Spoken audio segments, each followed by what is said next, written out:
What if the person who promised you forever rejected you for something you couldn't change? If you've ever been told you take up too much space, this story is for you. And trust me, what happens next will melt even the coldest heart.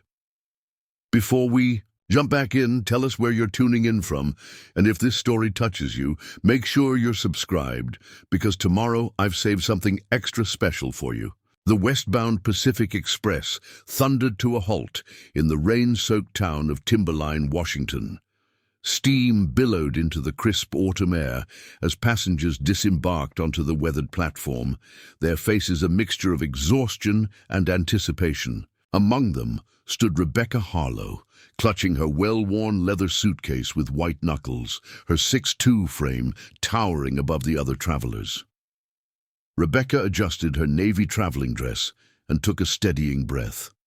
The town sprawled before her, a collection of wooden buildings with smoke curling from stone chimneys, nestled among towering pines that seemed to touch the clouds. This remote logging settlement was to be her new home, a fresh start far from the whispers and stares of Philadelphia society.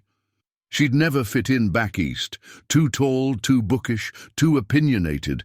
The words had followed her like shadows. By 28, she'd resigned herself to spinsterhood until a newspaper advertisement caught her eye. Timber merchant seeks educated practical wife.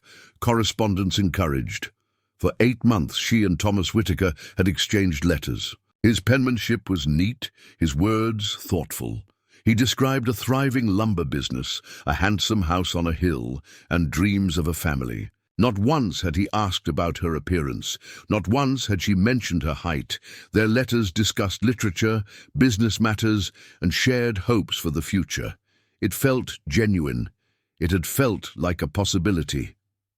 Rebecca searched the platform. For her intended, the last letter from Thomas tucked carefully in her coat pocket. Her heart quickened as a man in a tailored brown suit approached, removing his hat with practiced courtesy. "Miss Harlow," he inquired, his gaze meeting hers before traveling downward, then up again, a lengthy journey she knew all too well. "Mr. Whitaker," she replied, extending her gloved hand with the practiced grace her mother had instilled in her. "It's a pleasure to finally meet you in person." Thomas Whitaker was handsome in a conventional way, clean-shaven with perfectly combed hair and sharp features, but he barely reached her shoulders, and his handshake was quick, dismissive almost, as he took an instinctive step backward. "You didn't mention your considerable stature in your letters," he said, his voice tight. Rebecca kept her expression neutral, though something cold settled in her stomach. "You never asked." "A woman should compliment her husband, not overshadow him," Thomas said, his words carefully measured, but laced with unmistakable disappointment. "I run a respectable business. Appearances matter in Timberline." "I see," Rebecca replied, aware of onlookers at the station watching their exchange with undisguised interest. "And what do you propose we do now? I've traveled over 2,000 miles at your invitation." Thomas cleared his throat, his eyes darting to the curious townspeople gathering nearby. "The eastbound train returns tomorrow morning. I'll arrange accommodations for tonight at the boarding house and purchase your return ticket." He reached for her suitcase. "Allow me to—" "I can carry my own bag," Rebecca interrupted, her voice steady despite the humiliation burning in her chest. "I've been managing just fine for 28 years. She lifted her chin slightly, refusing to shrink under his gaze or the whispers that had already begun around them. A group of loggers near the station door made no effort to hide their amusement, one even offering a low whistle. "Mighty big woman for such a little man," someone muttered, followed by poorly suppressed laughter. Thomas's jaw tightened. "I'll escort you to Mrs. Fletcher's boarding house. It's the least I can do." The walk through Timberline's muddy main street was interminable. Rebecca felt the weight of every state and heard the whispers that followed in their wake. The town wasn't so different from others she'd seen. General store, post office, church, saloon, but she'd never felt more foreign, More conspicuous, Mrs. Fletcher's boarding house stood at the edge of town, a 3-story Victorian with peeling white paint and a sagging porch. Thomas spoke briefly with the proprietress, an elderly woman with sharp eyes who looked Rebecca up and down without bothering to hide her assessment. "Room at the top of the stairs," Mrs. Fletcher said, pocketing Thomas's coins. "Supper's at 6, not a minute later." Thomas turned to Rebecca, hat in hand. "I truly am sorry, Miss Harlow. I simply need a wife who fits the position." "You mean someone smaller?" Rebecca said plainly. "Someone invisible." He didn't deny it. "The stage for Portland leaves at 8 tomorrow. From there you can catch the eastbound train." He hesitated, before adding, "Your ticket will be waiting at the station office." And with that he was gone, leaving Rebecca standing in the narrow foyer with her suitcase and wounded pride. Her room was sparse but clean, a narrow bed, a washstand, a small window overlooking the dense forest that surrounded Timberline. Rebecca sat on the edge of the mattress, removed her hat, and finally allowed herself a moment of vulnerability. Not tears. She'd long since learned that tears solved nothing, but a deep, shuddering breath that carried the weight of another rejection. She'd spent her life being too much, too tall for dancing partners, too educated for suitable conversation, too imposing for delicate parlor gatherings, and now, apparently, too tall to be a proper wife in a timber town. A soft knock at the door interrupted her thoughts. Mrs. Fletcher entered without waiting for a response, carrying a tray with tea and a sandwich. "Thought you might be hungry after your journey," the older woman said, her voice gentler than before, "and perhaps in need of a company that isn't making a fool of itself." Rebecca managed a small smile. "Thank you, Mrs. Fletcher." "Call me Mildred," she replied, setting down the tray. "Been running this place for 30 years, seen all kinds come and go." She surveyed Rebecca with frank curiosity. "Thomas Whitaker's a fool, but you'll learn that most men are, in one way or another." Rebecca sipped the tea, strong and sweet, just what she needed. "I should have been more forthcoming in my letters." "Nonsense," Mildred scoffed. "If that man was worth his salt, he'd see past a little thing like height." 6'2" is hardly little," Rebecca said, with a wry smile. "In my experience, it's not the size that matters, but what you do with the space you occupy," Mildred replied. "Now eat your sandwich. Nothing improves with an empty stomach." After Mildred left, Rebecca unpacked the few items she'd need for the night: her nightgown, hairbrush, and book. Tomorrow she would begin the long journey back east, back to the life she'd been so desperate to escape. What would she tell her family, her friends? The truth would only confirm what they'd always believed, that she was destined to remain alone, too awkward and imposing for marriage. Evening settled over Timberline, the sky darkening to deep purple. Rebecca changed for supper, smoothing her hands over her forest green dress. It was one of her finest, made by her own hands, with careful attention to the lines that best suited her frame. She'd planned to wear it for her first dinner with Thomas. Instead, it would be her first and last meal in a town that had already rejected her.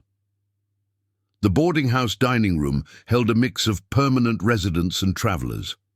Conversation stilled briefly as Rebecca entered, then resumed with the undercurrent of curiosity she'd grown accustomed to over the years. She took her assigned seat at the far end of the table, nodding politely to her dining companions. "Passing through?" asked the gentleman to her right, a middle-aged man with kind eyes and a well-trimmed beard. "Yes," Rebecca replied simply. "Just for the night." "Shame," he said, offering the breadbasket. "Timberline grows on you. I came for a month's work 3 years ago and somehow never left." Across the table, a young woman with bright copper hair leaned forward. "You're the one who came to marry Thomas Whitaker, aren't you? The whole town's talking about it." Rebecca felt heat rise to her cheeks. "News travels fast."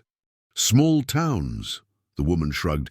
I'm Harriet Preston, the schoolteacher, and you're not missing much with Thomas. He measures his fence posts twice, but his own character is not at all." A few chuckles rippled around the table, easing some of the tension in Rebecca's shoulders. The conversation shifted to local matters, the coming winter, timber prices, a new baby born at the Jenkins farm. For a brief moment, Rebecca allowed herself to imagine belonging to this community, finding her place among these straightforward people. After dinner, restless and unwilling to be confined to her small room, Rebecca decided to walk. The night air was crisp, scented with pine and wood smoke. She wrapped her shawl tightly around her shoulders and followed a narrow path that led toward the edge of town, where forest met civilization. The trees here were magnificent, towering Douglas firs and cedars that made even her feel small by comparison. In their presence, her height seemed inconsequential, just another variation in a world of infinite differences. She found a fallen log at the forest's edge and sat, watching as lanterns were lit across town, small beacons of warmth. In the gathering darkness, "Don't often find folks out here this time of evening," a deep voice rumbled from behind her. Rebecca startled, turning to find a man emerging from the shadows of the trees. He was enormous, at least 6'6", with broad shoulders and a thick beard that couldn't hide the strong line of his jaw. His flannel shirt was rolled to the elbows, revealing forearms corded with muscle. Despite his imposing size, there was something gentle in his stance, careful not to frighten her. "Didn't mean to startle you," he said, keeping a respectful distance. "Jackson Reed. I run the Northern Timber Operation." For perhaps the first time in her adult life, Rebecca had to look up to meet someone's eyes. "Rebecca Harlow," she replied, surprised by the steadiness in her voice. "The woman Thomas Whitaker brought in on today's train," he nodded. "It wasn't a question. News certainly travels quickly here." "Small town," he shrugged, the gesture reminiscent of Harriet at dinner. "Mind if I join you? These woods are my thinking." "Spot 2, Rebecca nodded, shifting slightly on the log to make room. Jackson sat with a comfortable distance between them, stretching out long legs, encased in worn denim. "Is it true you're leaving tomorrow?" he asked after a moment of companionable silence. "Yes," Rebecca sighed. "It seems I'm not what Mr. Whitaker had in mind for a wife." Jackson snorted, the sound surprisingly elegant in its disdain. "Thomas Whitaker wouldn't know a treasure if it fell on his head from one of my trees." Rebecca couldn't help but smile at the blunt assessment. "You're not friends, I take it?" "We have differences of opinion," Jackson said diplomatically, "about business, about character, about what matters in this life." They sat in silence for a moment, listening to the night sounds of the forest, an owl's distant call, the rustle of wind through evergreen branches. Preparing and narrating this story took us a lot of time, so if you are enjoying it, subscribe to our channel. It means a lot to us. Now back to the story. "This is my favorite time in the woods," Jackson said finally. "When the day workers have gone home, it's just the trees and whoever's brave enough to sit with them." "They're magnificent," Rebecca agreed. "I've never seen anything like them." "Most folks here see board feet and profit margins. I see," he paused, searching for words, "I see history, strength, beauty that doesn't apologize for taking up space." Something in his tone made Rebecca turn to study his profile, strong and thoughtful, in the fading light. "That's a rare perspective for a man who cuts them down." "I harvest them," he corrected gently, "selectively, sustainably. My crews take what we need, no more. We plant 2 saplings for every tree." He glanced at her with unexpected humor in his eyes.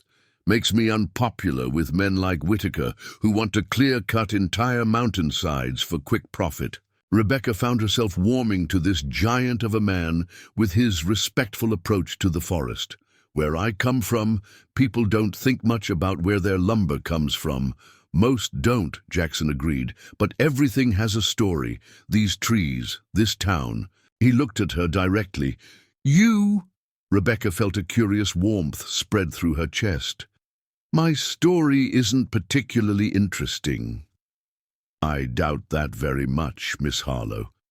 The sincerity in his voice caught her off guard. She'd grown so accustomed to dismissal that genuine interest felt almost foreign. "It's getting late," Jackson said, rising to his feet. "May I walk you back to town? These paths can be tricky in the dark." Rebecca nodded, accepting his offered hand to help her up. His palm was warm and calloused against hers, strong but unfailingly gentle. As they walked side by side through the deepening twilight, Rebecca experienced a novel sensation. She felt perfectly proportioned, neither too tall nor too imposing, simply right.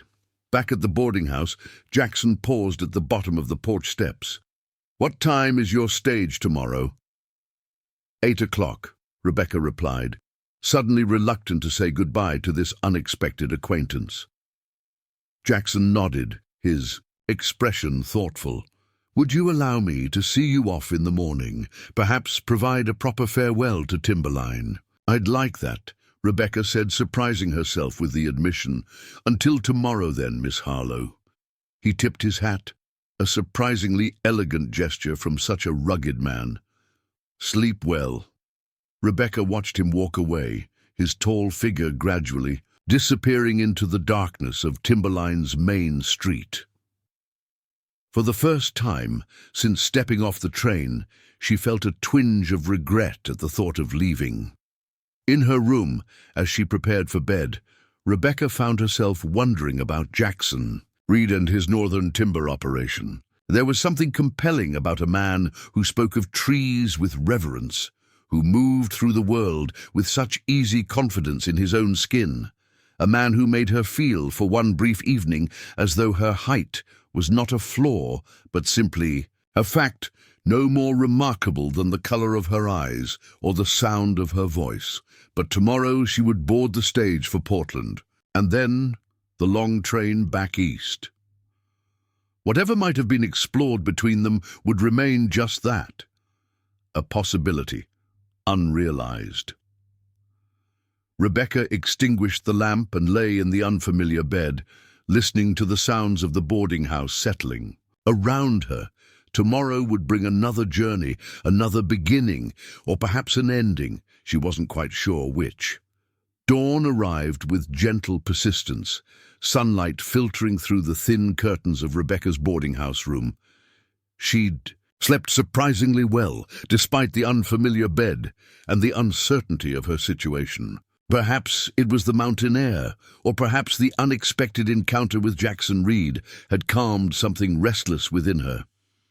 Rebecca dressed with care, choosing a practical traveling ensemble in deep burgundy, a color her mother always said brought warmth to her fair complexion.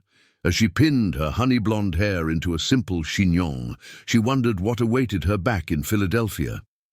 The same whispers, the same pitying glances from former schoolmates, now married with children, the same careful arrangements at social gatherings to ensure she wasn't paired with shorter gentlemen for dinner.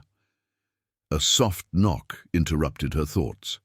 "Breakfast is served," called Mildred Fletcher's voice, "and you have a visitor downstairs." Rebecca's heart quickened. Jackson had mentioned seeing her off, but she hadn't expected him so early. She gathered her small traveling bag and made her way downstairs, surprised to find not Jackson, but Thomas Whitaker standing stiffly in the foyer, hat in hand. "Miss Harlow," he said with a formal nod, "I've come to escort you to the station and ensure your departure arrangements are satisfactory." Rebecca kept her expression neutral. "That's quite unnecessary, Mr. Whitaker. I'm perfectly capable of finding the stage office." "Nevertheless," he insisted, "it's the proper thing to do. Proper." The word echoed hollowly. There was nothing proper about inviting a woman across the country only to reject her on sight. But Rebecca had long since learned that arguing with men like Thomas was an exercise in futility. "Very well," she conceded. "I'll just have some breakfast first." The dining room was half full, mostly men preparing for a day's work in the forests or mills. Their conversation quieted when Rebecca entered, followed by Thomas. She took a seat at the far end of the table, noting the empty chair beside her where Jackson had sat the previous evening. "Coffee, Miss Harlow?" Mildred appeared at her elbow with a steaming pot. "And I've got flapjacks with maple syrup. Best remedy for a long journey ahead." "Thank you." Rebecca smiled gratefully at the older woman who had shown her more kindness in one evening than many had in years. "Mr. Whitaker?" Mildred's tone cooled noticeably as she addressed Thomas. "Will you be joining us?" "No, thank you." His reply was clipped. "I've already had breakfast." "Of course you have," Mildred muttered, pouring Rebecca's coffee before retreating to the kitchen. Rebecca ate quietly, aware of Thomas's impatient presence behind her. The flapjacks were indeed excellent, light and fluffy, with a rich maple flavor that spoke of local production. Another small pleasure of Timberline she would miss. The clock on the mantel showed 7:45 when Rebecca finally stood, gathering her belongings. The stage would be leaving soon. "Ready, Miss Harlow?" Thomas moved toward the door, clearly eager to complete this uncomfortable duty. Outside, the morning was crisp and clear, promising a beautiful autumn day. Timberline was already bustling with activity. Shopkeepers sweeping boardwalks, loggers gathering at the mill yard, children racing toward the small schoolhouse at the end of the street. They walked in uncomfortable silence, Rebecca matching her naturally long stride to Thomas's more hurried pace. At the stage office, a sturdy Concorde coach stood waiting, the driver securing luggage to the roof rack. "Your ticket, as promised." Thomas handed her an envelope. "The stage will connect with the Portland-bound train at Fort Collins." "Thank you," Rebecca said simply, accepting the envelope. Despite everything, she couldn't quite bring herself to be rude. Her mother's lessons in deportment ran too deep. Thomas cleared his throat awkwardly. "I do wish you a safe journey, Miss Harlow, and I hope you understand that this is for the best. A partnership requires compatibility." Before Rebecca could respond, a deep voice called from down the street, "Miss Harlow, wait!" Jackson Reed approached with long strides, carrying a small package wrapped in brown paper. He nodded curtly to Thomas before turning his full attention to Rebecca. "I was afraid I'd missed you," he said, slightly breathless. "I wanted to give you this before you left." Rebecca accepted the package, surprised by its weight. "Mr. Reed, you shouldn't have—" "Open it," he urged, his expression earnest. "Please." With careful fingers, Rebecca unwrapped the paper to reveal a small, exquisitely carved wooden box.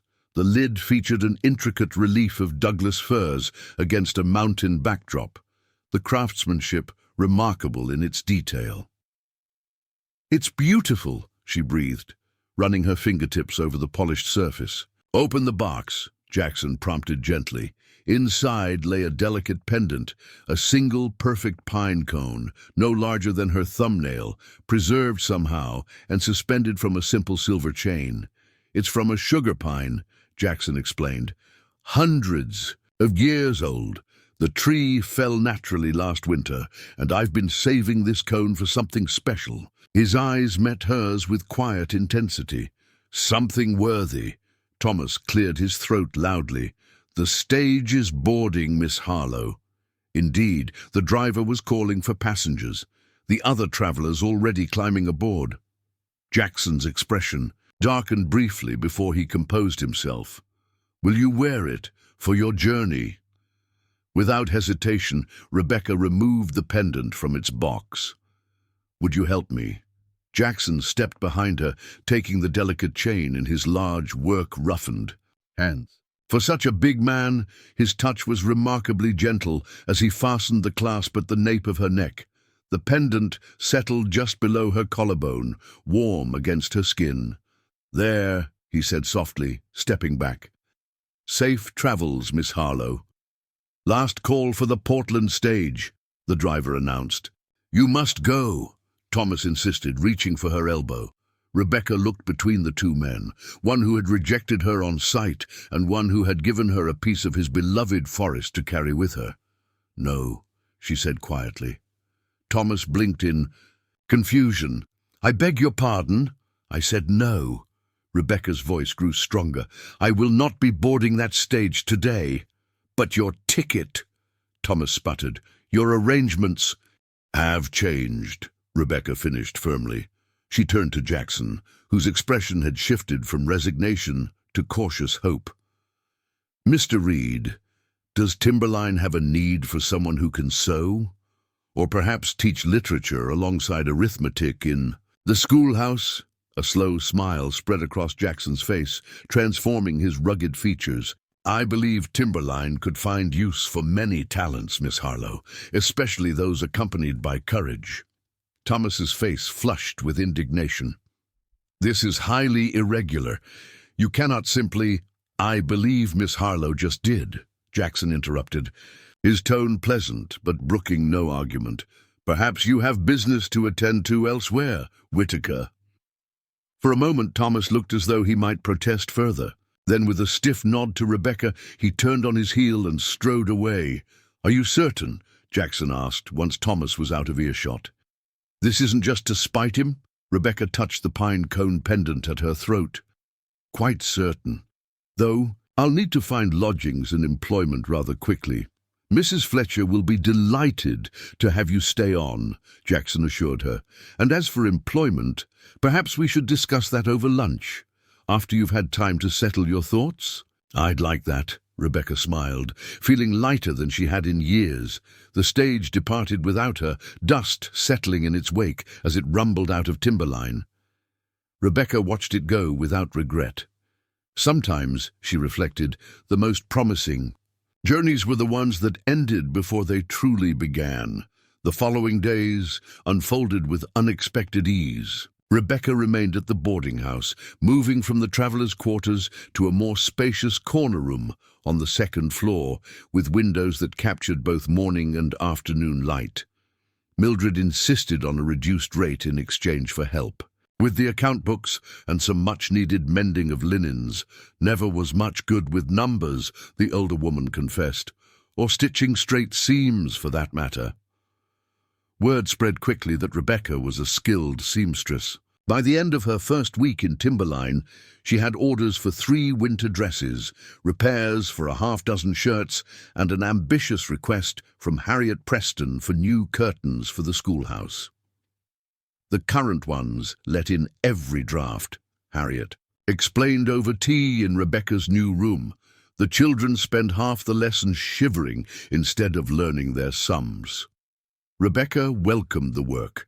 Her fingers had always found peace in the rhythm of needle and thread, creating order from chaos, beauty from necessity. More importantly, it gave her purpose, a way to contribute to this community she was cautiously beginning to think of as home. Jackson called at the boarding house every other day, sometimes joining her for supper, other times simply stopping by to inquire after her comfort. He never stayed long, never presumed upon her time, but each visit deepened the connection between them. They spoke of books.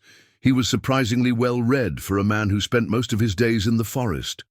They discussed the town's history, its struggles and triumphs, and gradually they shared pieces of themselves. "My father was a carpenter in Boston," Jackson told her one evening, as they sat on the boarding house porch, watching twilight settle over Timberline. "He taught me to respect the grain of wood, to work with it rather than against it. When he died, I came west looking for trees worthy of his lessons, and found them here," Rebecca finished for him. "Found more than trees," he admitted, his gaze warm upon her face. "Found purpose, community." He hesitated before adding, "possibility." Rebecca felt the weight of that word between them, rich with unspoken meaning. On Sunday, Jackson escorted her to church, his presence beside her a silent statement to the town. Heads turned as they entered the small, white clapboard building, Rebecca's height for once unremarkable, next to Jackson's towering frame. Thomas Whitaker sat near the front, with his sister, a pinch-faced woman who twisted in her pew to stare openly at them. Rebecca felt a momentary twinge of self-consciousness, but Jackson's steady presence calmed her racing heart. "Ignore them," he murmured, guiding her to a pew near the back. "Their opinions matter far less than they believe." After the service, several townspeople approached to introduce themselves properly. The banker's wife invited Rebecca to join her sewing circle. The mercantile owner mentioned he'd been looking for someone to help with inventory, and Harriet Preston introduced her to the school board chairman, who expressed interest in having Rebecca teach literature to the older students one afternoon each week. "See," Jackson said as they walked back toward the boarding house. "Timberline makes room for those who make themselves useful. Is that all it takes, being useful?" Rebecca asked, thinking of all the ways she'd tried and failed to fit in back east. "Being yourself," Jackson corrected gently. "The rest follows naturally." That afternoon, Rebecca received an unexpected visitor. Thomas Whitaker's sister, Agatha, appeared at the boarding house parlor with a tight smile and even tighter corset beneath her expensive dress. "Miss Harlow," she said, declining to sit when Rebecca offered. "I'll be direct. Your continued presence in Timberline is causing my brother considerable distress." Rebecca raised an eyebrow. "I wasn't aware Mr. Whitaker gave me another thought."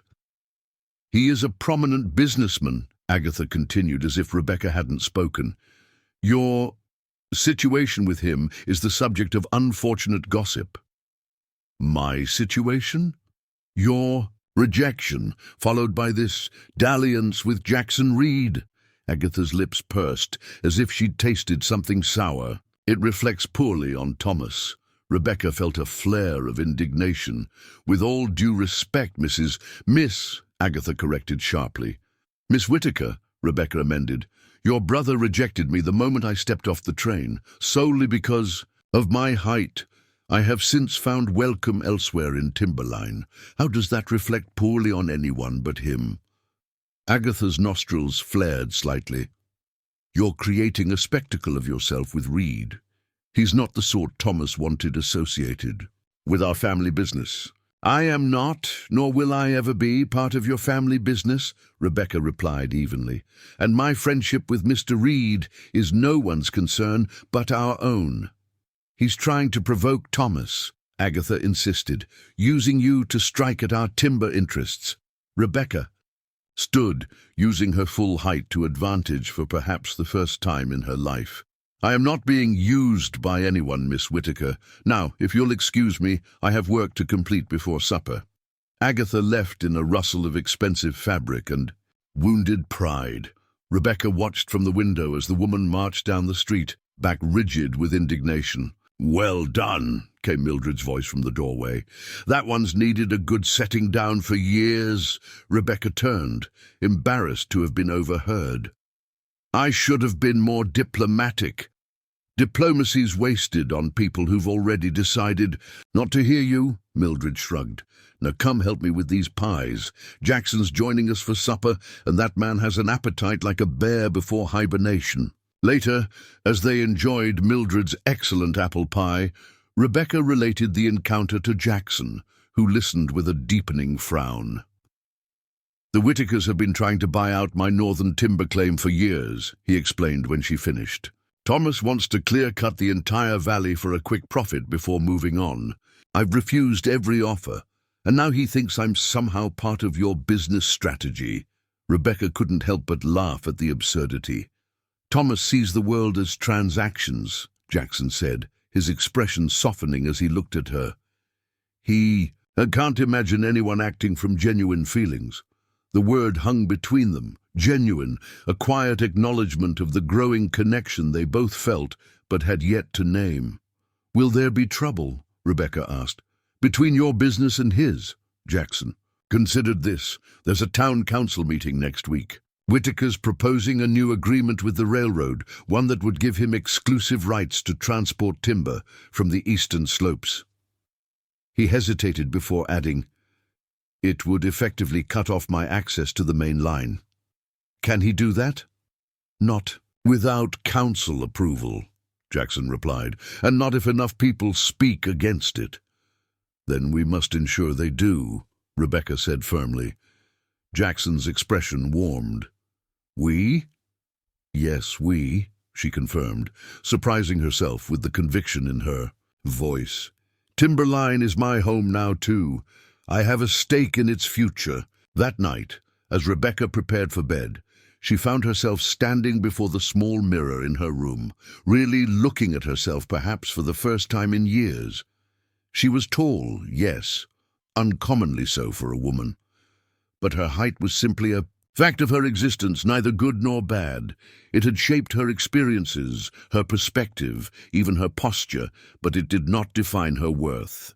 In Philadelphia, she had spent years trying to minimize herself, to fold her frame into smaller spaces, to avoid drawing attention to her difference. Here in Timberline, standing beside Jackson Reed, she found herself stretching to her full height, taking up the space she was meant to occupy. The pine cone pendant gleamed against her skin, a reminder of unexpected gifts and new beginnings. Rebecca touched it gently, thinking of the centuries-old tree it came from, the years of growth and resilience encoded in its simple form. Tomorrow would bring new challenges, the continuing friction with the Whitakers, the town council meeting, the delicate navigation of her deepening relationship with Jackson. But tonight, in this room that was becoming truly hers, Rebecca felt something unfamiliar taking root inside her chest. Not just hope, something stronger, belonging. The week leading up to the town council meeting passed in a flurry of activity. Rebecca found herself busier than she'd ever been in Philadelphia, her days filled with purpose and meaningful work. Word of her sewing skills had spread throughout Timberline, bringing a steady stream of customers to her small workroom at the boarding house. On Tuesday, she delivered the schoolhouse curtains, thick, practical wool in a cheerful forest green, that brightened the modest building while keeping out the autumn chill. Harriet had been delighted, the children even more so, crowding around Rebecca with curious eyes and endless questions. "Are you really as tall as Mr. Reed?" asked a freckle-faced boy of about 8. "Not quite," Rebecca smiled, "but close enough. My pa says you were supposed to marry Mr. Whitaker, but he thought you were too tall," a little girl with braids announced, with the brutal honesty of childhood. "Is that true?" Rebecca felt the room grow quiet, even Harriet watching uncertainty from her desk. After a moment's consideration, Rebecca knelt to meet the child at eye level. "Sometimes people have ideas about how things should be," she explained gently. "Mr. Whitaker had an idea about the kind of wife he wanted. I wasn't that kind of wife, and that's perfectly all right. I think you're just right," the girl declared firmly, "tall enough to reach the top shelves." A ripple of laughter broke the tension, and Rebecca felt a rush of affection for these children who saw her height as an advantage rather than a flaw.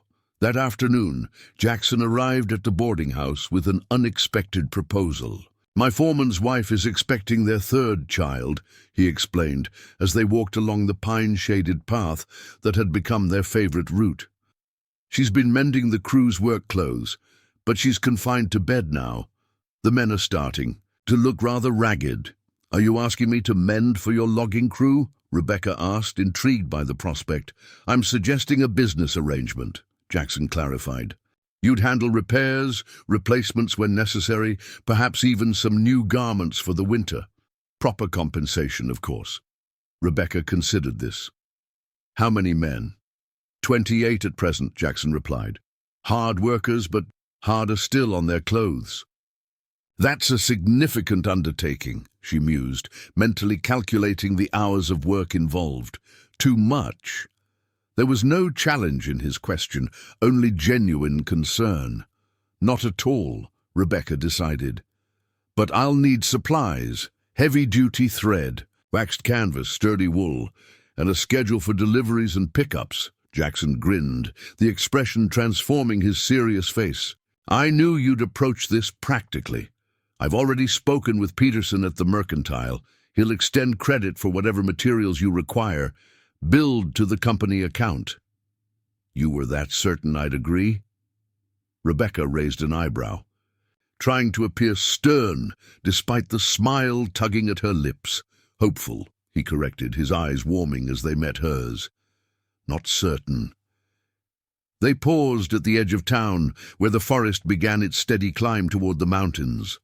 The afternoon light filtered through the canopy, dappling the needle-strewn path with gold. "There's something else," Jackson said, his tone shifting to something more serious. "About tomorrow's council meeting." Rebecca waited, noting the tension in his shoulders. "Thomas has been gathering support all week. He promised the saloon owner exclusive rights to supply the railroad workers. He's told the general store that railroad contracts will double their business." Jackson sighed heavily. "He's persuasive. When money's involved, and what of your side? Surely sustainable harvesting benefits the town long-term." "Long-term doesn't fill pockets today," Jackson replied. "I need to make a compelling case tomorrow night. Show them what Whitaker's plan would really mean for Timberline." Rebecca touched his arm gently. "You will. The truth has its own power."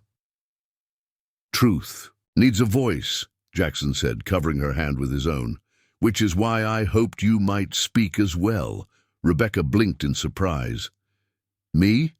I've only been in Timberline for days. What weight would my words carry?" "You have a unique perspective," Jackson insisted. "You've seen similar towns boom and bust with the railroads back east, and—" He hesitated, choosing his words carefully. "You know Thomas Whitaker's character firsthand. You want me to speak against the man who rejected me." Rebecca withdrew, her hand suddenly uneasy. "Wouldn't that seem like bitter retaliation?" "I want you to speak for Timberline's future," Jackson corrected gently. "Your experience with Whitaker is relevant only as it reflects his approach to all things. Quick judgment, prioritizing appearance over substance." Rebecca considered this. As they resumed walking, the council meeting would be her first real public appearance since the awkward scene at the train station. Some townspeople had begun to accept her, but others still viewed her with curiosity or suspicion. Would speaking out mark her permanently as an outsider, or establish her as someone committed to Timberline's well-being? "I'll think about it," she finally said as they reached the boarding house steps. Jackson nodded, accepting her uncertainty. "That's all I ask." That evening, Rebecca sat in her room, needle flashing through the heavy canvas of a logger's jacket, her mind still turning. Over Jackson's request, a soft knock at the door interrupted her thoughts. "Enter," she called, setting aside her work. Mildred appeared, carrying a steaming cup of tea. "Thought you might need this. You've been frowning at that jacket for an hour." Rebecca accepted the cup gratefully. "Am I that transparent?" "Only to those paying attention," Mildred replied, settling into the room's single armchair. "Jackson asked you to speak tomorrow, didn't he?" "How did you know?" The older woman snorted softly. "Been running this boarding house for 30 years. Not much happens in Timberline I don't hear about." She fixed Rebecca with a keen gaze. "You're worried about making waves." It wasn't a question, but Rebecca nodded anyway. "I've only just begun to find my place here. Speaking against Thomas Whitaker could jeopardize that. Or cement it," Mildred countered. "Depends on which Timberline you want to belong to, Whitaker's version or Jackson's." "Is it really so divided?" Mildred considered this, her weathered, and smoothing her apron. "Towns are like families, Miss Harlow. They have their disagreements, their difficult members, their different visions of the future. But in the end, they survive by remembering what binds them together, and what binds Timberline. The forest," Mildred said simply. "The trees that provide our living, shelter our homes, mark our seasons." She rose with a slight groan. "Joints, protesting the movement. Sleep on it. The right words will come or they won't. Either way, you'll still have a place here." After Mildred left, Rebecca moved to the window, looking out at the town nestled among the towering pines.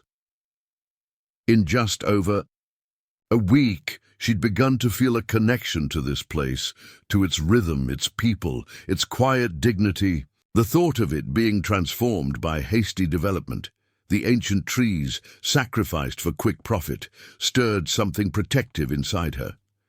Perhaps she did have something to say after all. The town hall was filled to capacity the following evening, the air thick with pipe smoke and tension. Rebecca sat near the back, dressed in her best navy blue dress, her hair arranged in a simple but elegant knot. Jackson had saved her a seat, his large frame providing a barrier between her and the curious stares of those still unaccustomed to her presence. At the front of the room, Mayor Davis called the meeting to order with 3 sharp raps of his gavel. A heavy-set man with an impressive mustache, he commanded respect without intimidation, a quality Rebecca found herself admiring. First item of business, he announced, Mr. Thomas Whitaker's proposal regarding railroad transportation agreements. Thomas rose from his seat in the front row, immaculately dressed in a suit that suggested Eastern tailoring. His sister Agatha sat beside him, her expression smug as she surveyed the room. "Thank you, Mayor Davis. Esteemed council members, citizens of Timberline," Thomas began, his voice projecting confident authority. "What I propose tonight is nothing less than the key to Timberline's future prosperity." For the next 15 minutes, he outlined his plan with persuasive eloquence, an exclusive agreement with the Western and Pacific Railroad that would bring a spur line directly to Timberline's Eastern Valley, allowing for increased timber shipments, new jobs, and economic growth. "Progress waits for no one," he concluded, his gaze sweeping the room. "We can embrace this opportunity or watch it go to Millerville or Fort Collins. The choice is ours." A smattering of applause followed, notably from the saloon owner and several merchants. Mayor Davis nodded thoughtfully before speaking. "Thank you, Mr. Whitaker. Now I understand Mr. Reed wishes to present an alternative perspective." Jackson stood, his height drawing all eyes. Unlike Thomas, he wore no suit, just clean work clothes, practical but dignified, much like the man himself. "Mayor Davis, council members, neighbors," he began, his deep voice carrying easily through the hall. "Mr. Whitaker speaks of progress, but we must ask, progress toward what, and at what cost?"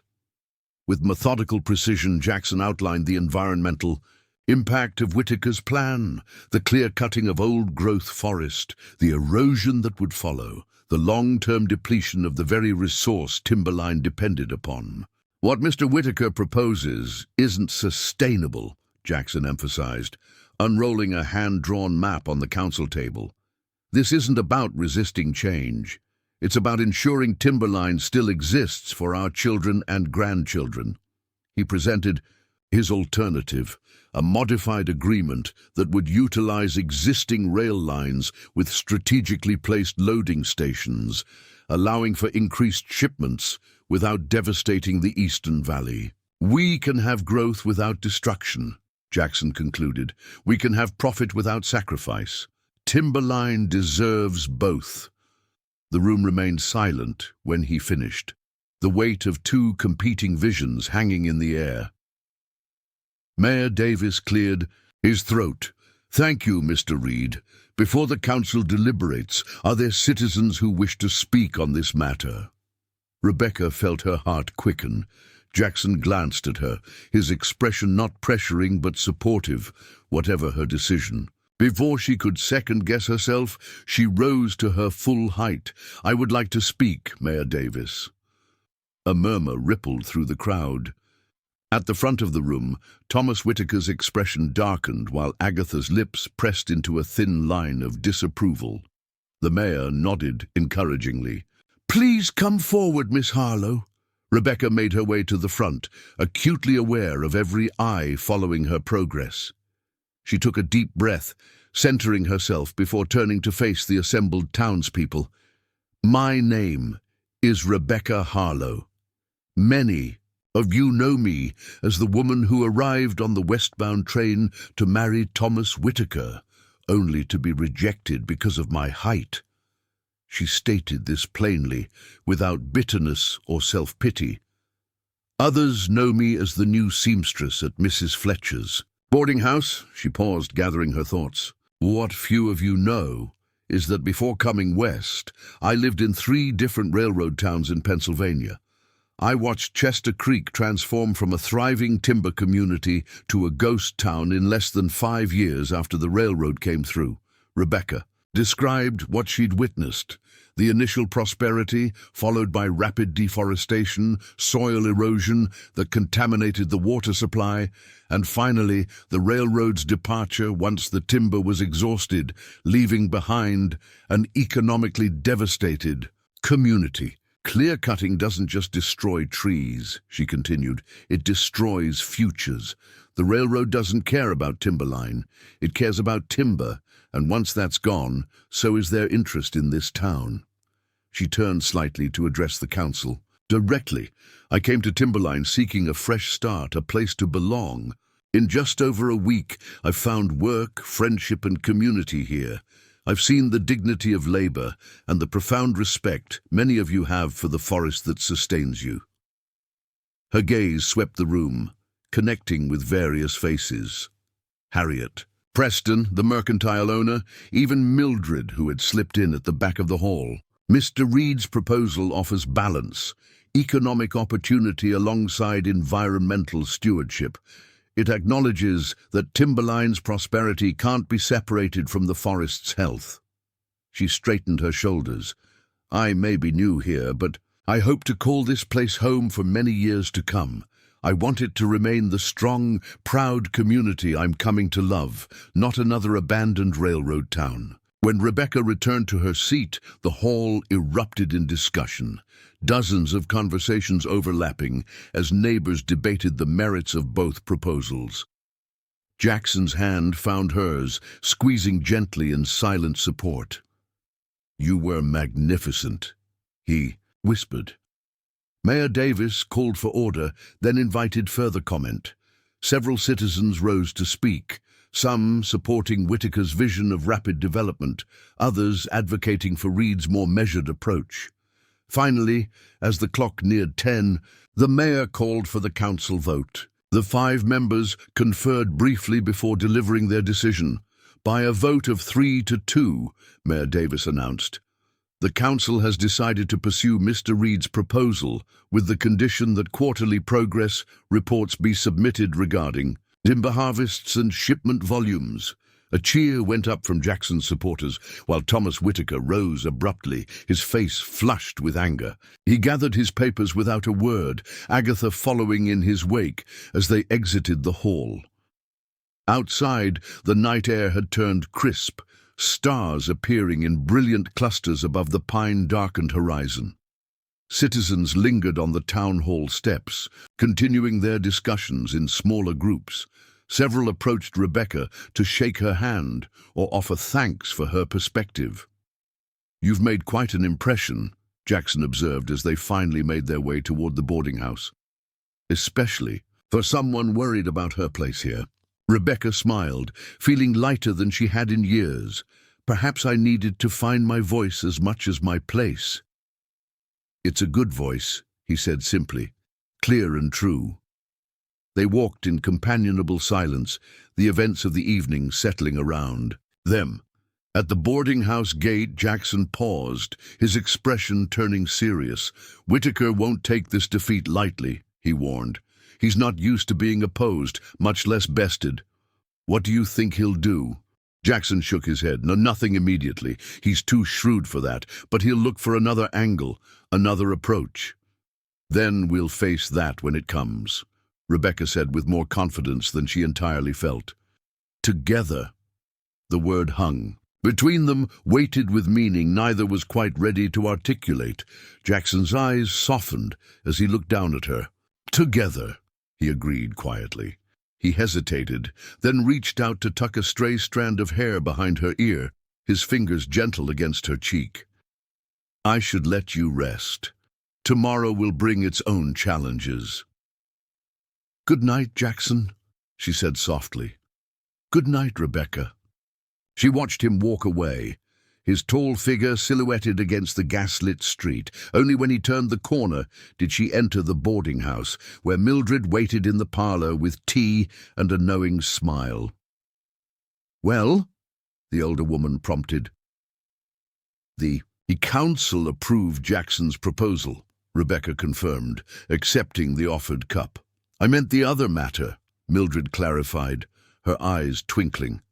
"The one that has you looking like that." Rebecca felt warmth rise to her cheeks. "There is no other matter, not yet." Mildred hummed skeptically. "If you say so." Later, preparing for bed in her quiet room, Rebecca found herself replaying the moment of Jackson's gentle touch, the way his eyes had held hers with such quiet intensity. She was not naive. At 28, she understood the gradual unfolding of attraction, the cautious dance of two people moving toward something deeper. What surprised her was not the feeling itself, but its ease. With Jackson, she never felt the need to diminish herself, to apologize for the space she occupied. In his presence, her height seemed not a liability, but a complement to his own stature, as natural as the varying heights of trees in the same forest. Sleep came slowly that night, her mind too full of the day's events, the council meeting, her unexpected speech, Thomas Whitaker's barely concealed fury, and most of all, Jackson's steadfast presence through it all. Outside her window, an owl called into the darkness, its voice echoing among the pines. Rebecca listened to its lonely, beautiful cry, until finally she drifted into dreams, filled with tall trees and a taller man with gentle hands and eyes the color of the summer sky. October gave way to November, painting timberline in shades of amber and russet before the first snows arrived. Rebecca found herself busier than ever, her days filled with sewing projects for both townspeople and Jackson's logging crew. The initial trickle of work had become a steady stream, enough that she'd had to purchase a second sewing machine, a sturdy Singer that Mildred helped her set up in what was now officially Rebecca's workroom at the boarding house. "Never seen fingers fly so fast," Mildred remarked one afternoon, watching Rebecca finish the hem on a heavy winter coat. "You've got a gift." "Practice," Rebecca corrected, though she couldn't deny the pleasure she took in creating functional, well-crafted garments. "My mother insisted all her daughters master the needle. Lucky for timberline she did," Mildred replied. "The men up at Reed's camp haven't looked this presentable in years." Indeed, Jackson's logging crew had become her most loyal customers. Twice a week, his foreman would arrive with a bundle of torn work clothes and depart with neatly mended garments. The arrangement had expanded beyond simple repairs to include custom-made canvas aprons, reinforced gloves, and winter gear designed specifically for the rigors of forest work. Jackson himself continued his regular visits, sometimes bringing small gifts, pine cones, interesting stones, once a jar of wild huckleberry preserves made by his cook. These offerings were presented without ceremony, but with a quiet intentionality that spoke volumes. Each one found a place in Rebecca's room, touchstones of their growing connection. Their conversations deepened as the weeks passed, ranging from childhood memories to philosophical debates about progress versus preservation. Rebecca found in Jackson not just attraction, but intellectual compatibility, a mind as sturdy and thoughtful as his physical presence. The town, too, was gradually accepting her. The states had lessened, the whispers mostly faded. Harriet Preston had become a true friend, stopping by regularly to share school news and town gossip. Rebecca had even been invited to join the Timberline Ladies' Aid Society, a significant step toward full community acceptance. Thomas and Agatha Whitaker, however, remained coldly distant. Though their paths crossed occasionally on timberlines, Main Street, the siblings limited their acknowledgement to curt nods. Their public defeat at the council meeting had been followed by a conspicuous withdrawal from community events, an absence that few seemed to mourn. "They're planning something," Jackson confided one evening as they walked their customary path along the forest edge. Fresh snow crunched beneath their boots, the early winter sunset casting long shadows across the pristine white ground. "Thomas has been meeting with railroad officials in Portland. Agatha's been reviewing property deeds at the county office. Can they overturn the council's decision?" Rebecca asked, her breath forming clouds in the cold air. "Not directly," Jackson replied, "but there are always other approaches, other pressure points." Rebecca considered this, pulling her woolen scarf tighter against the chill. "You think they'll target your timber operation, or you," Jackson said quietly. "You're the unexpected variable in their equation, the one they didn't account for." Rebecca stopped walking, turning to face him fully.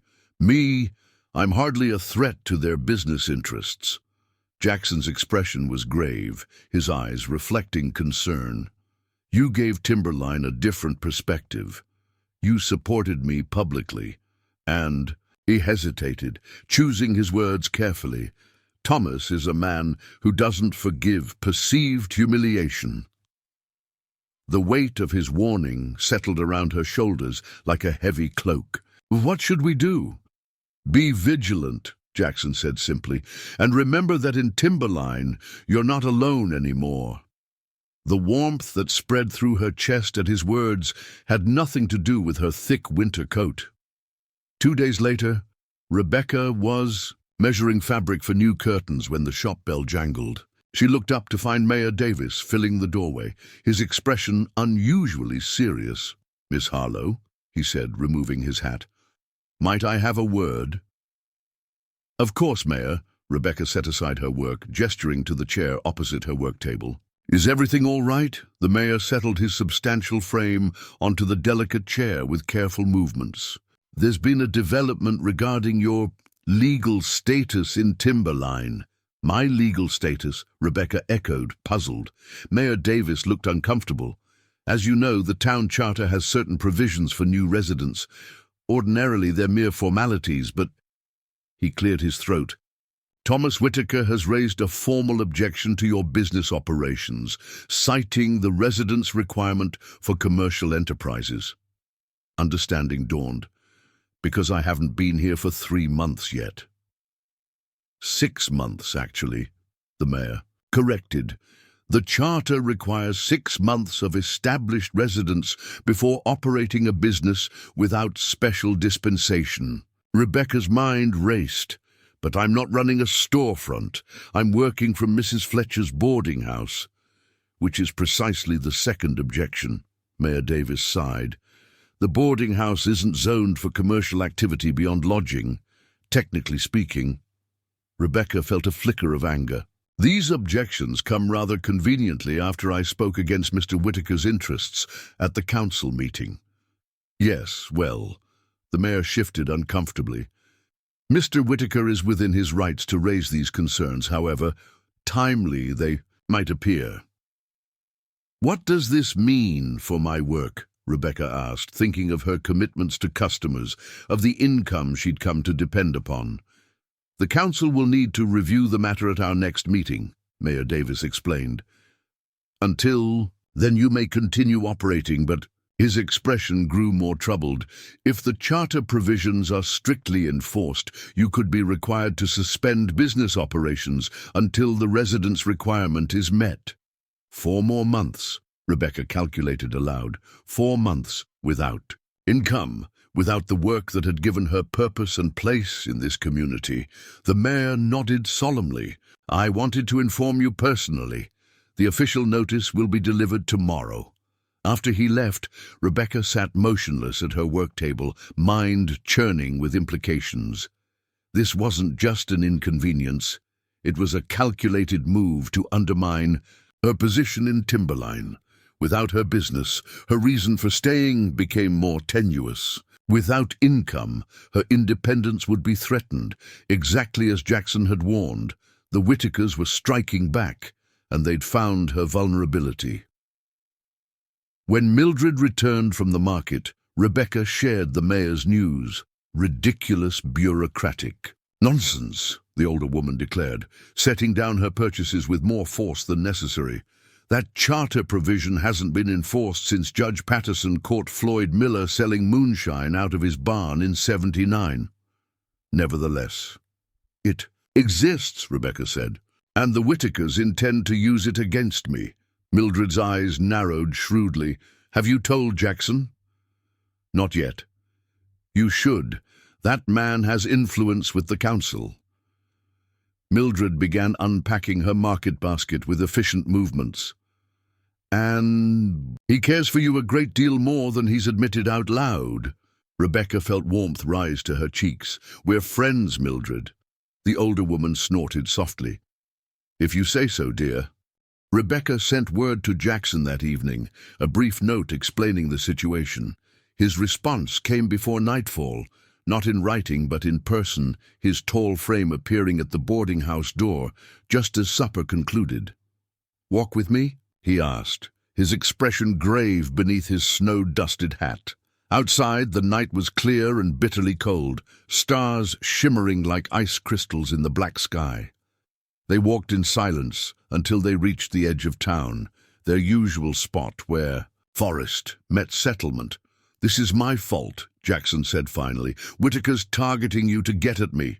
It's not your fault, Rebecca countered firmly. I made my own choices. I spoke at that meeting because I believed in what I was saying. Jackson's expression softened, pride momentarily displacing concern. You were magnificent, but now you're paying the price for standing with me. With Timberline, she corrected, gently. I stood with this town's future. He reached for her hand, large fingers enveloping hers despite their thick gloves. We'll fight this. The council can grant exceptions to the charter provisions. We just need to make a compelling case. Rebecca squeezed his hand, drawing strength from his steady presence. And if we can't? If the Whitakers succeed? Jackson was silent for a long moment, his profile strong against the starlit sky. Then we find another solution, he said finally. Together. The word carried even more weight than before. Hanging. Between them, like a promise neither was quite ready to articulate, news of Rebecca's predicament spread quickly through Timberline's gossip channels. By morning, Harriet Preston arrived at the boarding house with a petition already gathering signatures. The school board members signed first, she announced triumphantly, spreading the document on Rebecca's work table. Then Reverend Tompkins and Dr. Wallace, even Peterson from the Mercantile, though he was nervous about crossing Thomas. Rebecca scanned the growing list of signatures with mounting emotion. Names she recognized, faces that had become familiar over the past weeks, all declaring their support for her exception to the residence requirement. I don't know what to say, she managed, blinking back unexpected tears. Say you'll keep making those magnificent wool scarves for winter, Harriet grinned. Half the children in my school are wearing them now. Throughout the day, townspeople stopped by, some to sign Harriet's petition, others simply to offer encouragement. Mrs. Wallace, the doctor's wife, brought fresh baked bread. Mr. Peterson sent a bolt of fine wool fabric on account. Even the taciturn blacksmith, a man of famously few words, delivered a specially crafted needle case with compartments sized perfectly for Rebecca's various implements. Towns rallying behind you, Mildred observed that evening as they sorted through the day's gifts. Whitakers miscalculated. Rebecca nodded, touched by the outpouring of support, yet still anxious about the council's upcoming decision. Character was important in a small town, but so were laws and established procedures. If the charter was clear, even goodwill might not overcome its provisions. The night before the council meeting, a heavy snow began falling, thick flakes swirling from a pewter sky. Rebecca worked late, finishing orders that had come in before the mayor's warning. The steady rhythm of her sewing machine provided comfort, a counterpoint to the uncertainty swirling in her mind. A sharp knock at the front door interrupted her thoughts. Mildred had already retired, so Rebecca set aside her work and went to answer. Jackson stood on the porch, snow collecting on his broad shoulders, his expression unusually intense. "I need to show you something," he said without preamble. "Can you come now?" "Now." Rebecca glanced at the swirling snow beyond the porch. "It's nearly 9, and the storm—" "Please," he interrupted, his voice carrying an urgency she'd never heard before. "It's important." Curiosity overcame caution. "Let me get my coat." Outside, the snow had transformed Timberline into a different world, silent, soft-edged, ethereal in the diffuse light of covered street lamps. Jackson led her through town toward the northern road, the one that connected to his logging camp. "Where are we going?" Rebecca asked, her boots crunching through fresh powder. "Not far," Jackson promised, offering his arm for stability on the increasingly slippery path. They turned onto a narrower trail that Rebecca hadn't noticed before, winding, upward through dense pines. The climb was steep but short, ending at a small clearing that overlooked Timberline.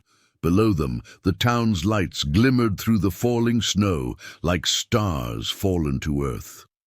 In the center of the clearing stood the frame of a house, just the skeleton, supporting beams and roof trusses rising from a sturdy foundation, dusted with fresh snow that sparkled in the moonlight that occasionally broke through the clouds. "What is this place?" Rebecca asked, turning to Jackson with questioning eyes.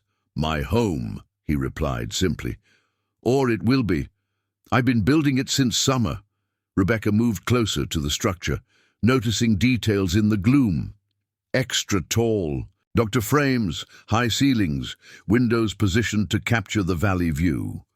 "It's beautiful," she said, genuinely impressed by the craftsmanship evident even in this early stage. "But why show me now, in a snowstorm?"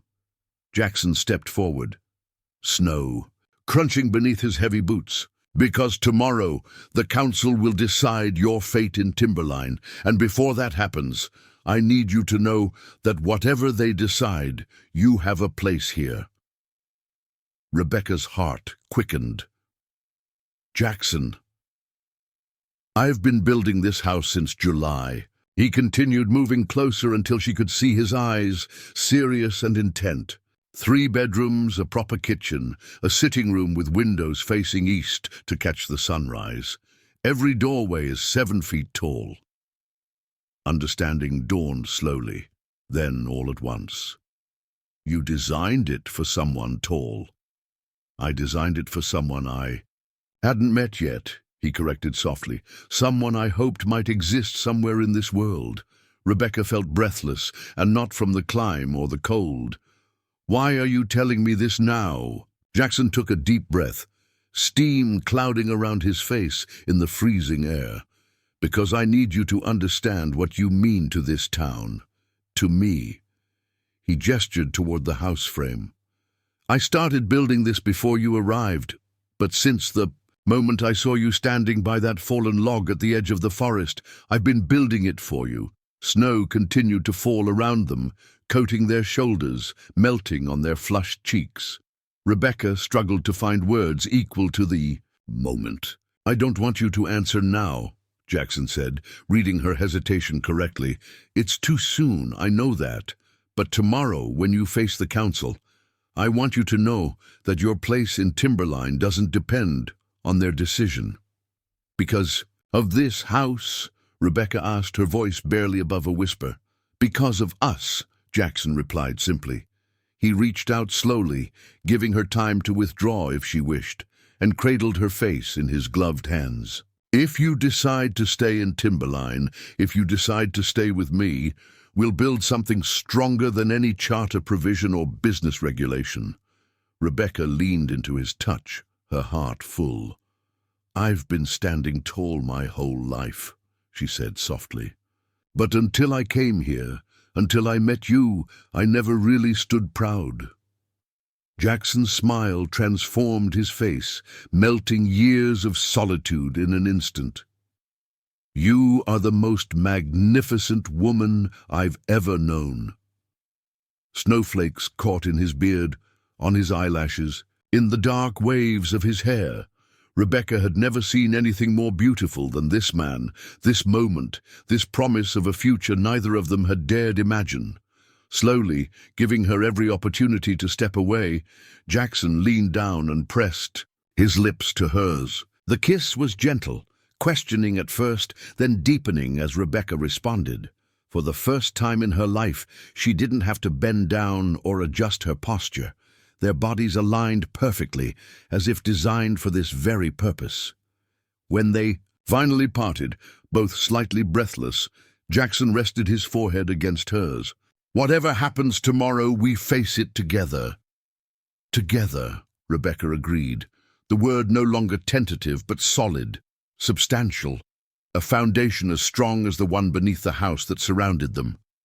Hand in hand, they walked back toward town, the falling snow erasing their footprints behind them. Tomorrow would bring its challenges, the council meeting, the Whitakers' opposition, the legal hurdles still to overcome.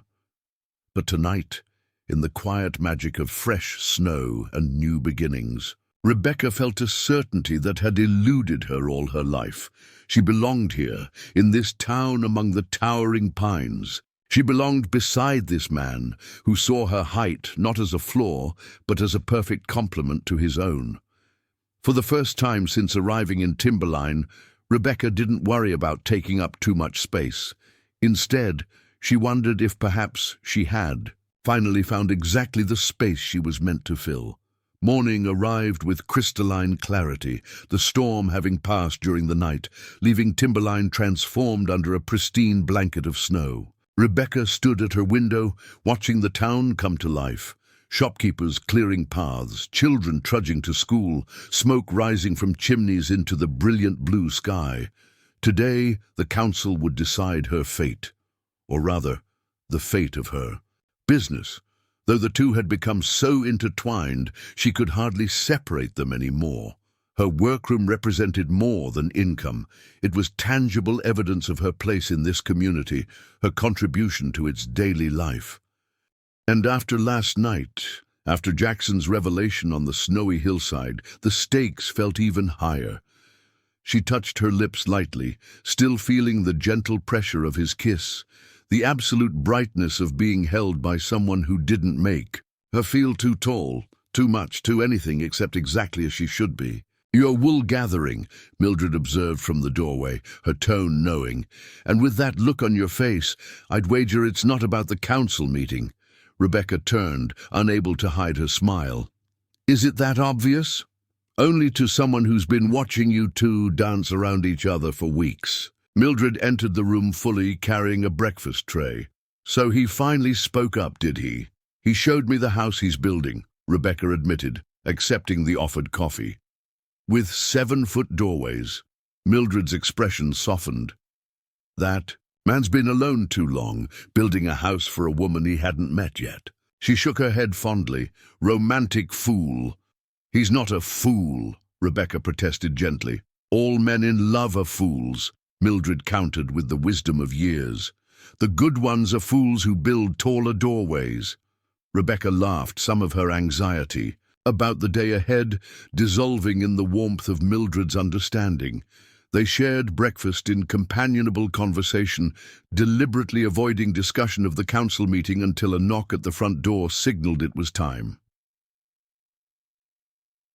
Jackson stood on the porch, hat in hand, looking as nervous as Rebecca felt. His face brightened when he saw her, eyes crinkling at the corners in the way that had become so dear to her. "Ready?" he asked simply. Rebecca nodded, drawing strength from his presence as they walked together toward the town hall. Fresh snow crunched beneath their boots, the morning sun casting long blue shadows across the pristine white landscape. Neither mentioned the previous night's revelations directly, but a new awareness hummed between them, making even this tense morning somehow sweeter. The town hall was already crowded when they arrived, townspeople filling benches and standing along walls. Rebecca noticed Harriet near the front, clutching the petition. Dr. Wallace and his wife sat nearby, offering encouraging nods.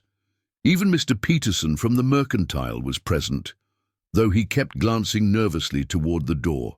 At precisely 10 o'clock, Mayor Davis called the special session to order. The formalities were brief: minutes from the previous meeting, announcements of upcoming town business. Then, clearing his throat, the mayor addressed the matter at hand.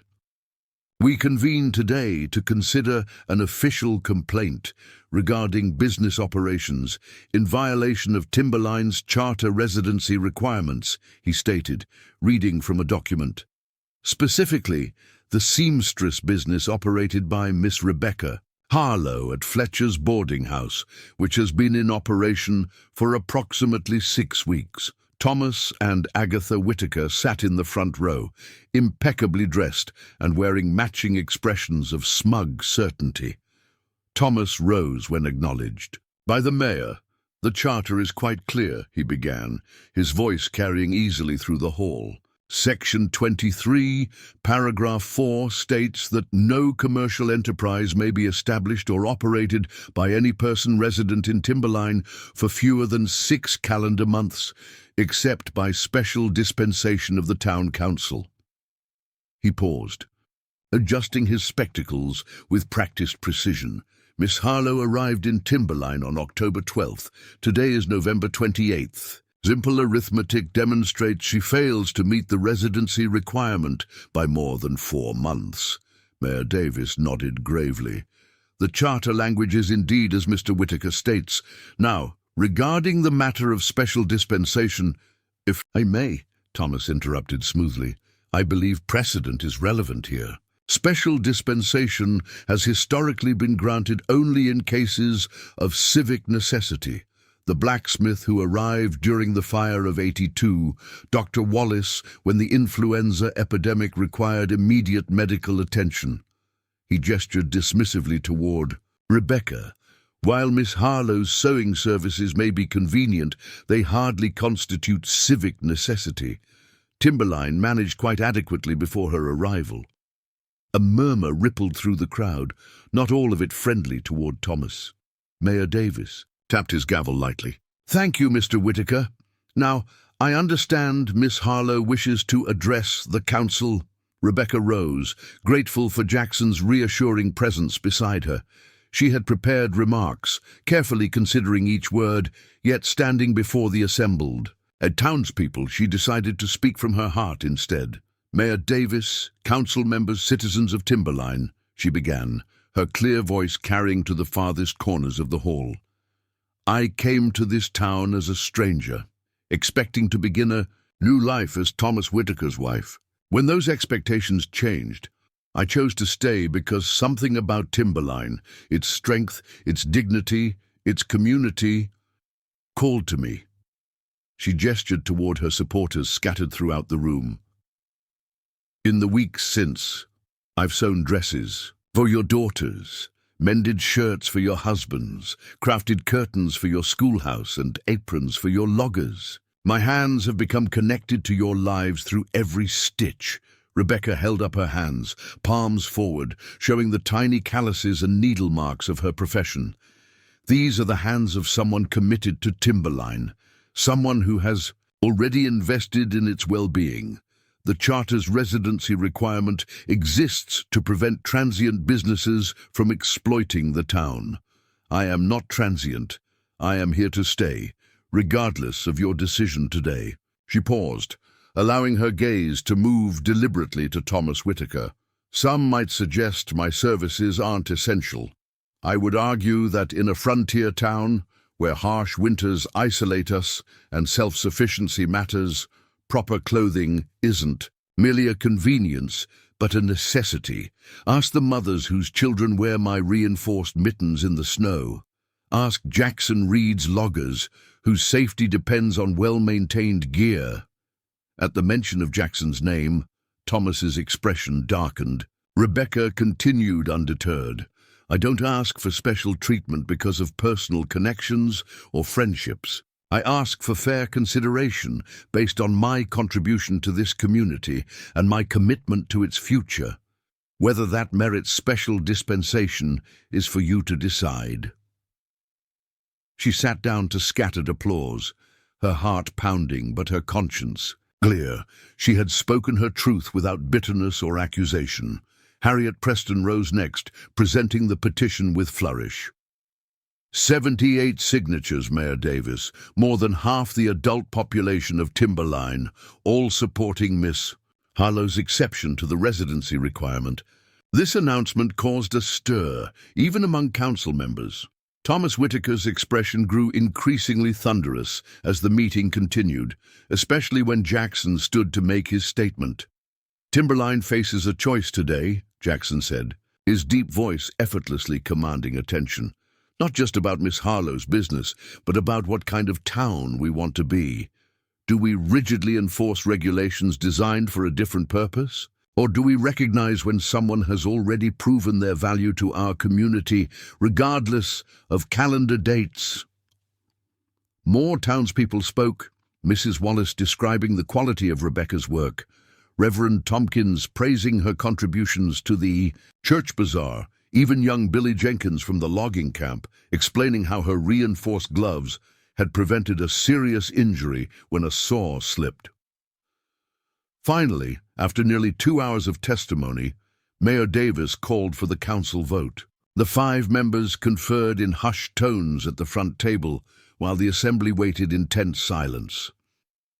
By a vote of 4-1, the mayor finally announced, the council grants special dispensation to Miss Rebecca Harlow's seamstress business, waiving the 6-month residency requirement in recognition of community need and exceptional circumstances. The hall erupted in cheers and applause. Harriet hugged Rebecca impulsively while Mildred, who had slipped in during the proceedings, dabbed suspiciously at her eyes with a handkerchief. Jackson's hand found Rebecca's, their fingers intertwining in silent celebration. Thomas and Agatha Whitaker departed without comment, their rigid posture and tight expressions speaking volumes. Rebecca watched them go, feeling not triumph but relief and a touch of sadness that their animosity ran so deep. "You did it," Jackson murmured, leaning close as townspeople gathered to offer congratulations. "We did it," Rebecca corrected softly. "All of us." Later, after the crowd dispersed and the excitement settled, Rebecca and Jackson walked together through town. Snow was already being trampled into muddy slush on the main street, but side paths remained pristine, unmarked except for occasional animal tracks. "What happens now?" Rebecca asked as they paused by their favorite spot at the forest's edge. "Now you continue building your business," Jackson replied, "without looking over your shoulder for charter violations." "And the Whitakers?" Jackson's expression grew thoughtful. "They lost today publicly. Thomas doesn't handle defeat well, but he's also pragmatic. He may decide you're not worth further effort." "You don't believe that?" Rebecca observed. "No," he admitted. "But whatever comes next, we'll face it together." Together. The word carried new meaning now, weighted with possibilities neither had fully articulated. Rebecca turned to face him directly, snow crunching beneath her boots. "About last night," she began, her breath forming clouds in the cold air. "The house you're building." Jackson's expression softened, a vulnerable light entering his eyes. "I meant what I said, every word, but I don't expect—" "It's beautiful," Rebecca interrupted gently, "and so is what it represents." His hand found hers again, large fingers enveloping her own. "And what does it represent, Rebecca?" "Hope," she said simply. "The kind of hope I'd almost forgotten existed."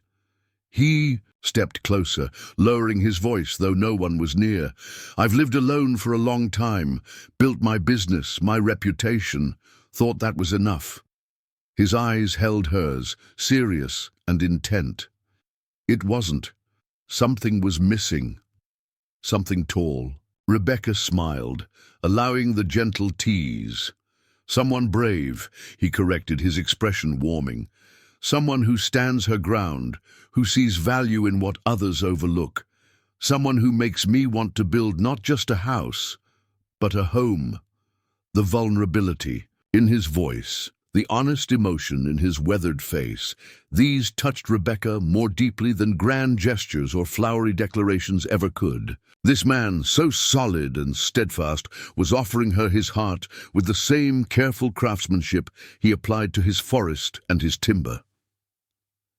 "I'm not asking for promises," Jackson continued when she remained silent. "Just possibility. The chance to see where this leads." Rebecca thought of all the paths that had brought her to this moment, the loneliness in Philadelphia, the desperate courage required to answer a stranger's advertisement, the humiliation on the train platform, and the unexpected welcome that followed. Each step, even the painful ones, had led her here, to this man who looked at her height as a gift rather than a flaw. "I'd like that," she said finally, her voice soft but certain. "To see where this leads. Together." Jackson's smile transformed, his face erasing years of solitude in an instant. He bent his head to hers, their second kiss deeper and more assured than the first, a promise neither needed words to understand. December arrived with biting winds and shorter days. Timberline, prepared for Christmas with simple decorations, pine boughs over doorways, candles in windows, a community tree in the town square. Rebecca found herself busier than ever, creating gifts and holiday finery for what seemed like half the town. Her victory at the council meeting had cemented her place in Timberline. Even those who had initially viewed her with suspicion now nodded respectfully when she passed. The Whitakers remained distant, but had made no further legal challenges, focusing instead on business matters that took them frequently to Portland. "Don't trust that quiet," Mildred warned over breakfast one morning. "Thomas Whitaker doesn't forgive easily." Rebecca nodded, taking the advice seriously while refusing to let it overshadow her happiness. "I'll be vigilant," she promised. "But I won't live in fear of him either." Her relationship with Jackson had blossomed in the weeks following the council meeting. They spent every Sunday afternoon together, sometimes walking forest paths, other times visiting his partially constructed house, where progress continued despite the winter weather. He'd hired additional men after the first heavy snowfall, determined to have the roof completed before the worst storms arrived. "You're building awful fast for a man who claims to be patient," Rebecca teased as they inspected the newly installed windows, glass panes catching the winter sunlight. "Some things are worth hurrying for," Jackson replied, his eyes warming as they rested on her face. "Though the inside will take longer, I want it done right." The house was taking shape exactly as he'd described that snowy night. Tall doorways, spacious rooms, windows positioned to frame forest views. Rebecca found herself mentally arranging furniture, imagining curtains, and planning gardens for the spring. Dangerous thoughts, perhaps, for a relationship still in its early stages, but somehow they felt right. One afternoon, as Christmas approached, Rebecca was organizing her workroom when a sharp knock sounded at the boarding house door.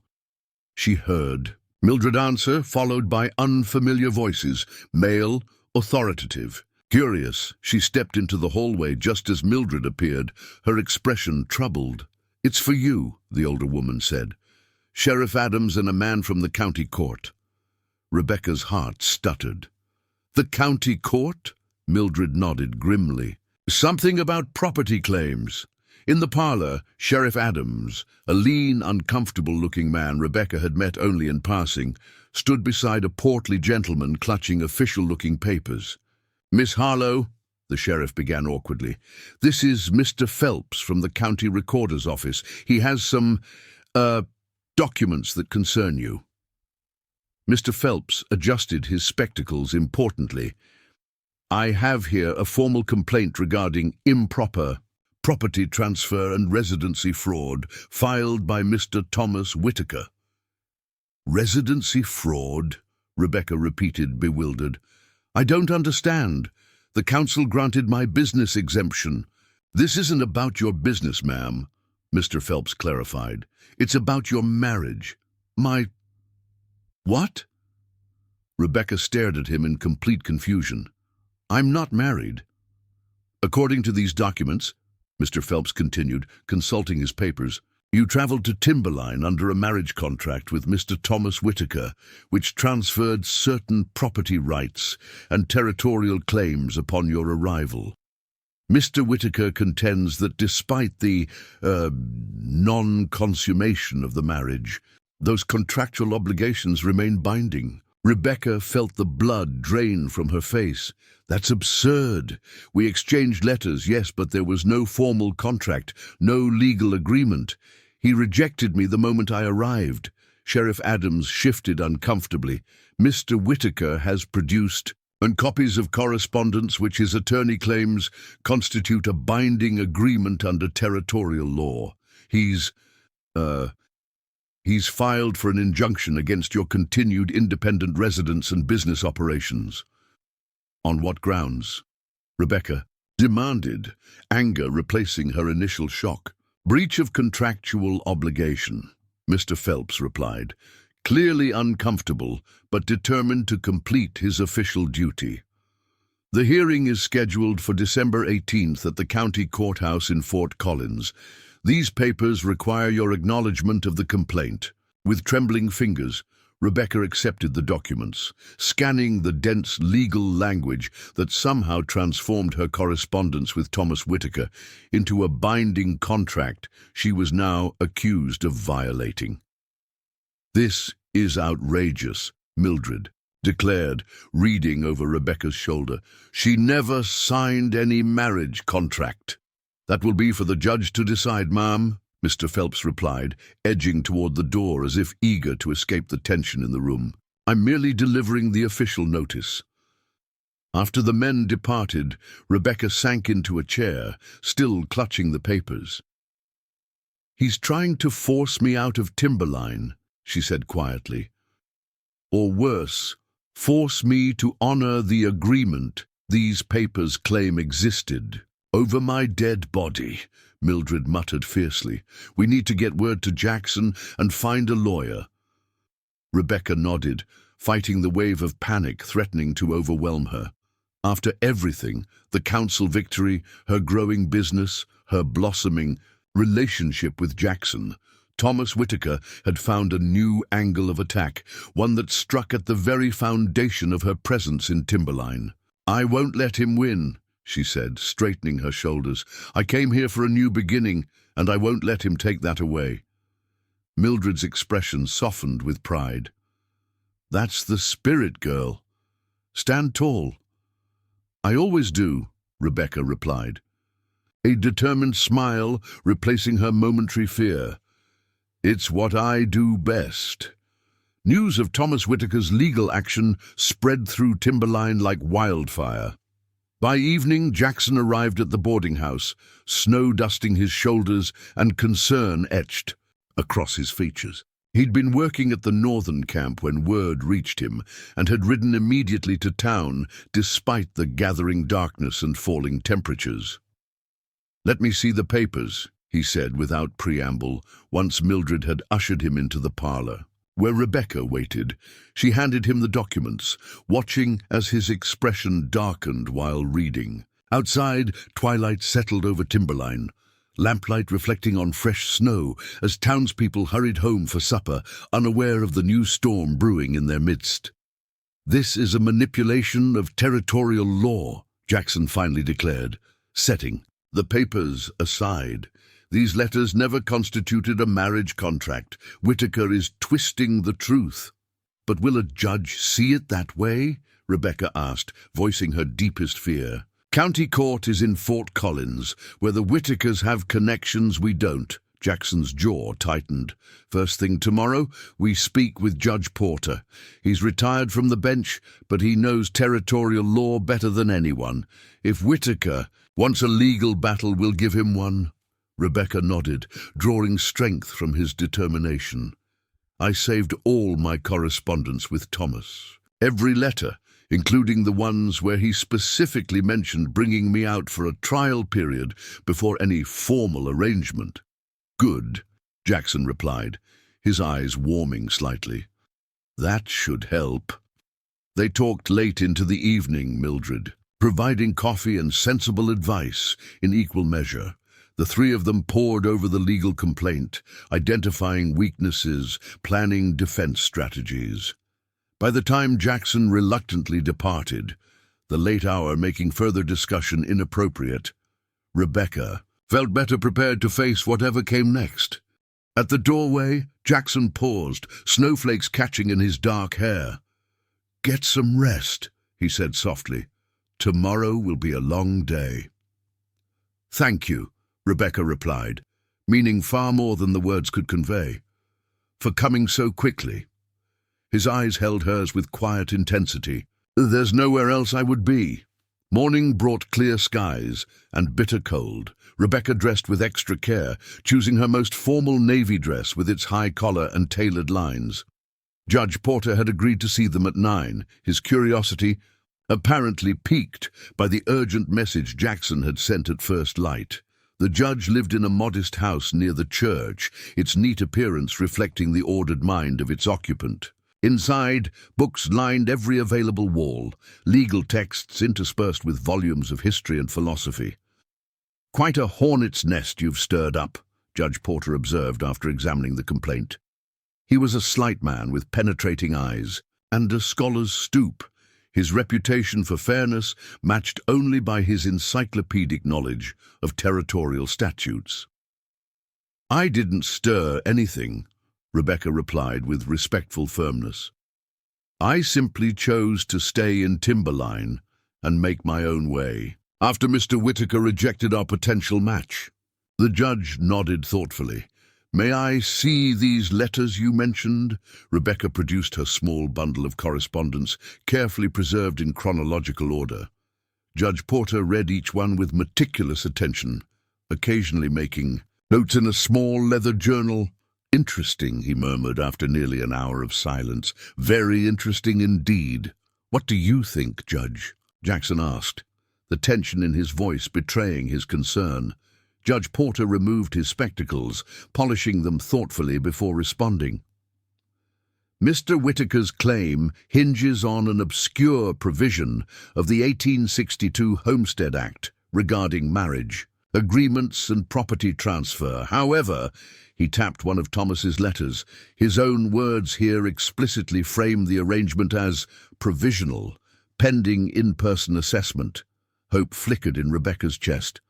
"So the claim has no merit." "I wouldn't go that far," Judge Porter cautioned. "The law contains ambiguities that a clever attorney might exploit, but you have substantial counter-evidence."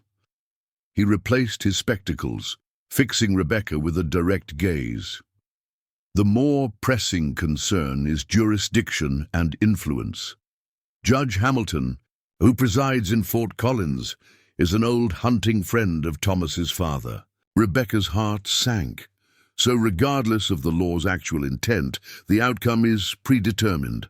"Not necessarily," Judge Porter replied, "but the path would be considerably more difficult." He turned to one of his bookshelves, running a finger along leather-bound volumes before selecting one. There might be another approach entirely. For the next 2 hours, they strategized. Judge Porter's legal acumen proved invaluable as they crafted a response to Thomas's complaint, focusing not on the merits of his claim, but on its appropriate jurisdiction. Territorial courts have limited authority over personal contracts without property exchange, the judge explained. If you can demonstrate that no property actually changed hands, no dowry, no land transfer, no financial commitment, then the case becomes a simple contract dispute, which belongs in local, not county, court. And local court means Timberline, Jackson concluded, understanding Dawn. Where Mayor Davis presides, Judge Porter smiled thinly. Precisely.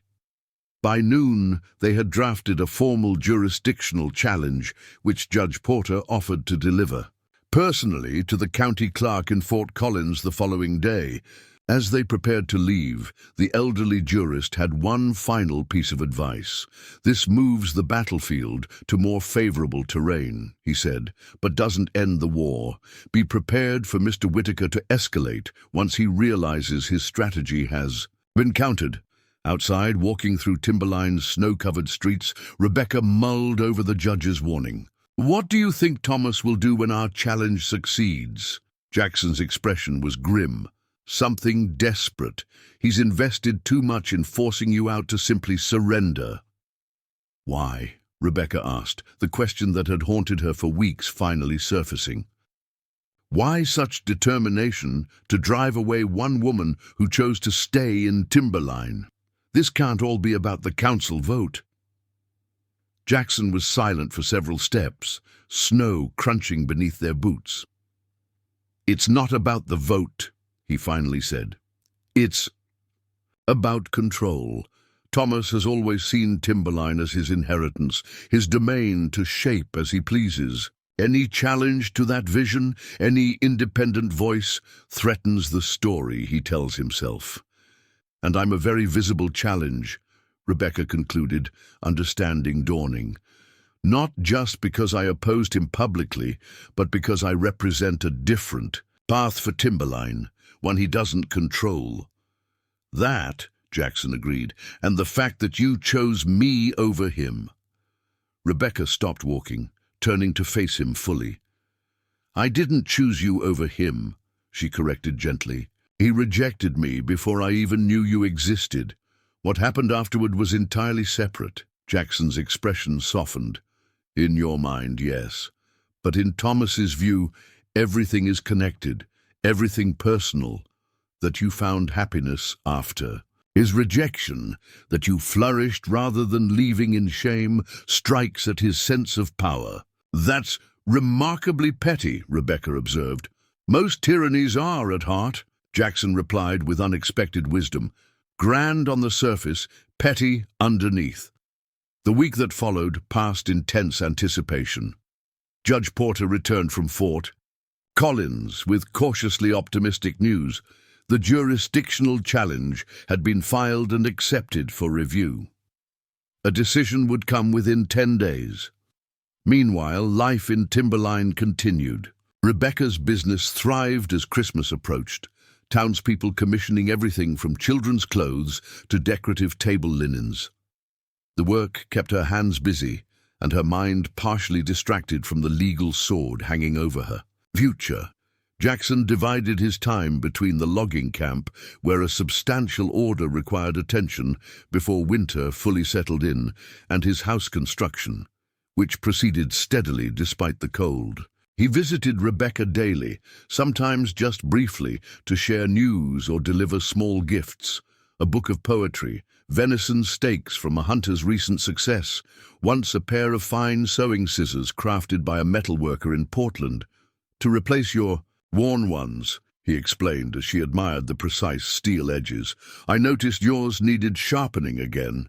It was these thoughtful gestures, even more than grand declarations, that deepened Rebecca's feelings for Jackson. He noticed details, remembered preferences, anticipated needs, all without fanfare or expectation of gratitude. 5 days before Christmas, as Rebecca was delivering a completed dress to Mrs. Wallace, an unfamiliar carriage rolled down Timberline's Main Street. Its polished black surface and matched grey horses drew attention immediately. Such luxury rarely appeared in the frontier town. By the time Rebecca emerged from the Wallace home, a small crowd had gathered outside the Timberline hotel where the carriage had stopped. Through the shifting bodies, she glimpsed Thomas and Agatha Whitaker greeting a distinguished-looking gentleman in an expensive coat. "Who is that?" she asked Harriet Preston, who had appeared at her elbow. "Judge Hamilton from Fort Collins," Harriet whispered, her expression troubled. "And that's Hiram Wheeler with him, the county's most expensive attorney." Rebecca's stomach tightened. "They're here about my case." "Seems likely," Harriet agreed. "Though why bring the judge himself to Timberline?" The answer came that evening. delivered by Sheriff Adams to the boarding house door. An official notice that Judge Hamilton would hold a special session the following morning at the town hall to resolve jurisdictional questions pertaining to the complaint of Thomas Whitaker versus Rebecca Harlow. "This isn't right," Mildred declared after reading the notice. "Judges don't make house calls for simple jurisdiction decisions."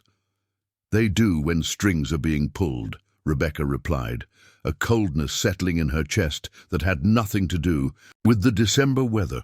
Jackson arrived within the hour, having received similar notification. His expression was thunderous. "Wheeler's pulled some kind of legal maneuver to bypass normal procedure. Judge Porter is reviewing it now, but he's concerned. This special session circumvents the standard review process." "What does that mean for our strategy?" Rebecca asked. "It means we need to be prepared for anything tomorrow," Jackson replied grimly. Wheeler wouldn't have brought Hamilton to Timberline unless he was confident of the outcome. They stayed up, late again, refining arguments, reviewing territorial statutes, preparing for every contingency they could imagine. Judge Porter joined them later, bringing both legal insights and troubling news. Wheeler's built his case on an 1857 precedent involving mail-order brides and property claims, the elderly jurist explained. "It's tenuous, but Hamilton seems inclined to give it weight." "So Thomas will win," Rebecca concluded, dejection seeping into her voice.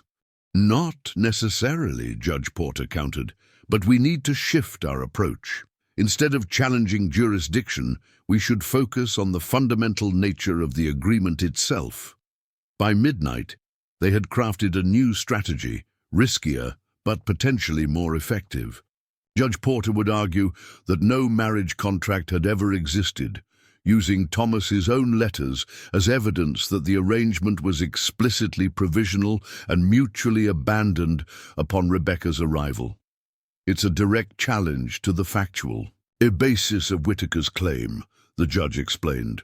"Rather than arguing where the case should be heard, we're arguing there is no valid case at all." It was a bold approach, but as Rebecca finally prepared for bed in the early morning hours, she couldn't quiet her anxiety. Thomas had brought a county judge to Timberline for this hearing, a virtually unprecedented move that suggested confidence in his position. "Try to sleep," Mildred urged, bringing a cup of chamomile tea to Rebecca's room. "Whatever tomorrow brings, you'll face it better with some rest." But sleep proved elusive. Rebecca lay awake, watching moonlight create patterns on her ceiling, as she pondered the strange path that had brought her to this moment. 6 months ago, she had been a spinster in Philadelphia, resigned to a life defined by others' perceptions of her height. Now she was fighting for her right to remain in a frontier town, building a business, finding unexpected love, and standing tall, literally and figuratively, against those who would force her into a smaller space. Whatever happened tomorrow, she realized she had already won the most important battle. She had found herself in Timberline, discovered her strength, her voice, her worth. Thomas Whitaker might take her business, might even force her to leave town, but he couldn't take that fundamental victory. Morning arrived too quickly, grey light filtering through her window as snow began falling again. Rebecca, dressed in her finest attire, a forest green wool dress with subtle copper embroidery at the collar and cuffs, her own handiwork and a testament to her skill. Jackson met her at the boarding house, his tall frame impressive in his own. Best clothes, not Eastern finery like Thomas would certainly wear, but clean, well-made attire that spoke of practical dignity. "Whatever happens," he said quietly as they walked toward the town hall, "remember that Timberline is with you. I'm with you." The town hall was already crowded when they arrived, curious citizens packing benches and standing along walls to witness this unusual proceeding. At the front, Judge Hamilton sat behind a makeshift bench, his expression impassive as he surveyed the room. Beside him, Hiram Wheeler arranged papers with practiced efficiency, occasionally leaning to whisper something to Thomas, who sat nearby in smug anticipation. At precisely 9 o'clock, Judge Hamilton called the session to order. Wheeler rose immediately, presenting Thomas's claim with polished eloquence, painting a picture of a businessman who had, in good faith, arranged for a mail-order bride, paid for her passage west, and been summarily abandoned upon her arrival, leaving him with financial losses and contractual complications. Mr. Whittaker does not seek restitution, Wheeler concluded smoothly. He asks merely that Miss Harlow honor the initial agreement by either fulfilling the implied marriage contract or departing timberline, thereby resolving the ambiguous legal situation her continued presence represents. Judge Porter rose next, his slight frame belying the sharp mind behind his arguments. With methodical precision, he dismantled Wheeler's claims, presenting Thomas's own letters as evidence that no binding contract had ever existed. Mr. Whittaker explicitly wrote that Miss Harlow was coming for a period of acquaintance to determine compatibility, Judge Porter emphasized, reading directly from the correspondence. Furthermore, it was Mr. Whittaker who terminated this arrangement upon Miss Harlow's arrival, stating, and I quote, "I need a wife who fits the role." These are not the actions or words of a man honoring a marriage contract, but rather those of someone conducting an interview and rejecting an applicant. For nearly 2 hours, the legal battle continued, arguments and counter-arguments flowing as Judge Hamilton listened with inscrutable attention. Through it all, Rebecca sat straight-backed beside Jackson, her height, for once, an advantage as she met Thomas's occasional glares with unwavering dignity. Finally, as the clock approached 11, Judge Hamilton raised his hand for silence. "Having heard arguments from both parties," he intoned formally, "I am prepared to render a decision on this matter." The room grew utterly still, tension thickening the air. Rebecca felt Jackson's hand find hers beneath the table, a steady anchor in the storm of uncertainty. "The question before this court," Judge Hamilton continued, "is whether a binding marriage contract existed between Thomas Whittaker and Rebecca Harlow prior to her arrival in Timberline. After careful consideration of the evidence presented, including the correspondence between parties, I find that no such binding contract existed." A murmur rippled through the crowd. Thomas's face flushed dark red while Wheeler leaned forward, clearly surprised by the ruling. "The letters exchanged," the judge continued, "clearly establish a provisional arrangement contingent upon in-person assessment by both parties. Mr. Whittaker's own words upon Miss Harlow's arrival constitute a rejection of further courtship, thereby nullifying any implied agreement.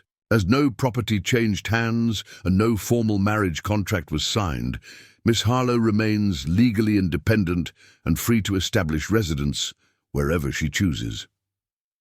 Relief washed over Rebecca in a dizzying wave.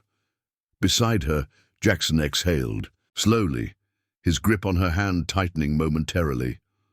"Furthermore," Judge Hamilton added, his tone hardening slightly, "this court views with concern the apparent attempt to use legal mechanisms to harass a citizen who has been granted full business rights by Timberline's town council. Let the record show that any further complaints of this nature will be scrutinized for potential abuse of process." With that remarkable statement, he struck his gavel once, declaring the matter resolved. The assembled townspeople broke into spontaneous applause, standing to show their support for the outcome. Thomas Whittaker rose abruptly, his face a mask of barely controlled fury. Without a word to Wheeler or his sister, he strode from the hall, the crowd parting silently to let him pass. Agatha followed moments later, her expression equally stormy, but tempered with something that almost resembled grudging respect as her gaze briefly met Rebecca's. Outside, snow continued falling, transforming Timberline into a Christmas card scene of white-dusted buildings and pine boughs. Citizens spilled from the town hall into the winter morning, voices raised in excited discussion of the unexpected ruling. "I can't believe Hamilton ruled against Thomas," Harriet marveled, joining Rebecca and Jackson as they emerged. "Everyone knows they're old family friends." "Justice occasionally prevails, even when friendship is at stake," Judge Porter observed, appearing at Rebecca's elbow. "Though I suspect there's more to the story than we know." Only later, during the impromptu celebration at the boarding house, did they learn the truth. Mayor Davis, arriving with a bottle of his best whiskey, shared what he'd heard from the hotel proprietor. "Seems Judge Hamilton and Thomas's father had a falling out years back," he explained, accepting a glass from Mildred. "Something about a mining claim and broken promises. The judge has been waiting for an opportunity to teach the younger Whitaker a lesson about honor and contracts." "So our victory wasn't about legal merits at all?" Rebecca asked, disappointment coloring her voice. "Oh, the legal argument was sound," Judge Porter assured her. "But in matters of justice, sometimes Providence needs a little help from old grudges." As evening settled over Timberline, the celebration continued. Townspeople dropped by with food and drink, congratulations and welcoming embraces. What had begun as a legal victory had transformed into something more significant, a community's declaration that Rebecca truly belonged. Later, as the gathering quieted and guests began departing, Jackson drew Rebecca aside to the boarding house porch. Snow had stopped falling, leaving the world hushed and white beneath a canopy of brilliant stars. "I have something for you," he said, producing a small wooden box from his coat pocket, an early Christmas gift. Rebecca accepted it curiously. The box itself was beautiful, hand-carved pine with intricate forest patterns decorating its surface. Opening it carefully, she found a simple gold ring nestled on a bed of velvet. "Jackson," she breathed, understanding immediately. "It was my mother's," he explained, his voice uncharacteristically nervous.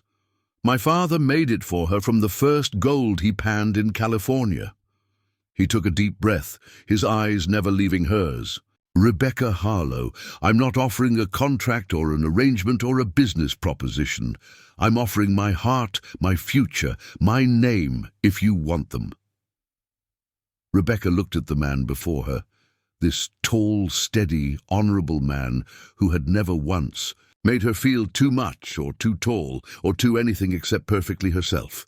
"Are you certain?" she asked softly. "We've known each other for such a short time." "I've been building a house with 7-foot doorways since July," Jackson reminded her with a gentle smile.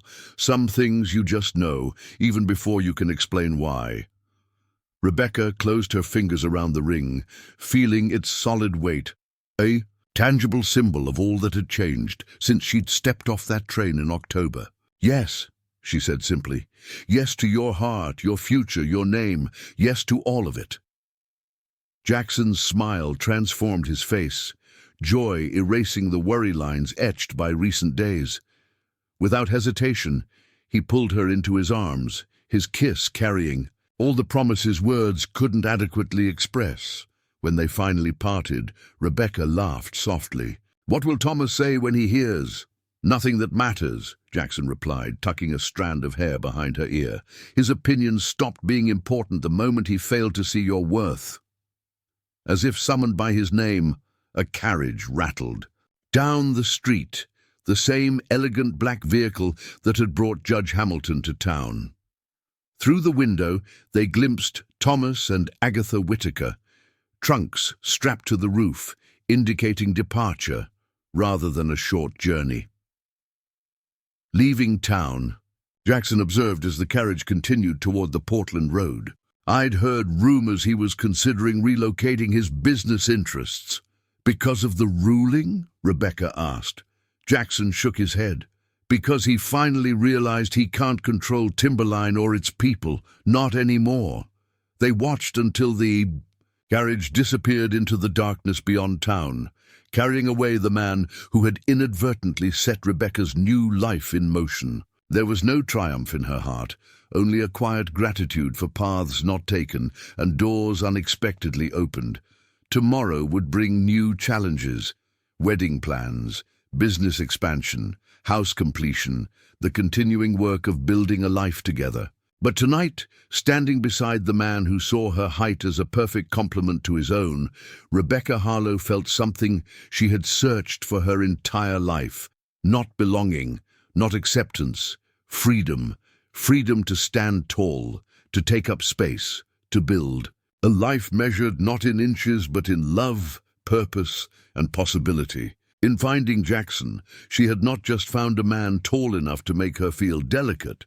She had found someone who made her feel exactly as she was meant to be, perfect at any height. Up next, you've got two more standout stories right on your screen. If this one hits the mark, you won't want to pass these up. Just click and check them out. And don't forget to subscribe and turn on the notification bell so you don't miss any upload from us.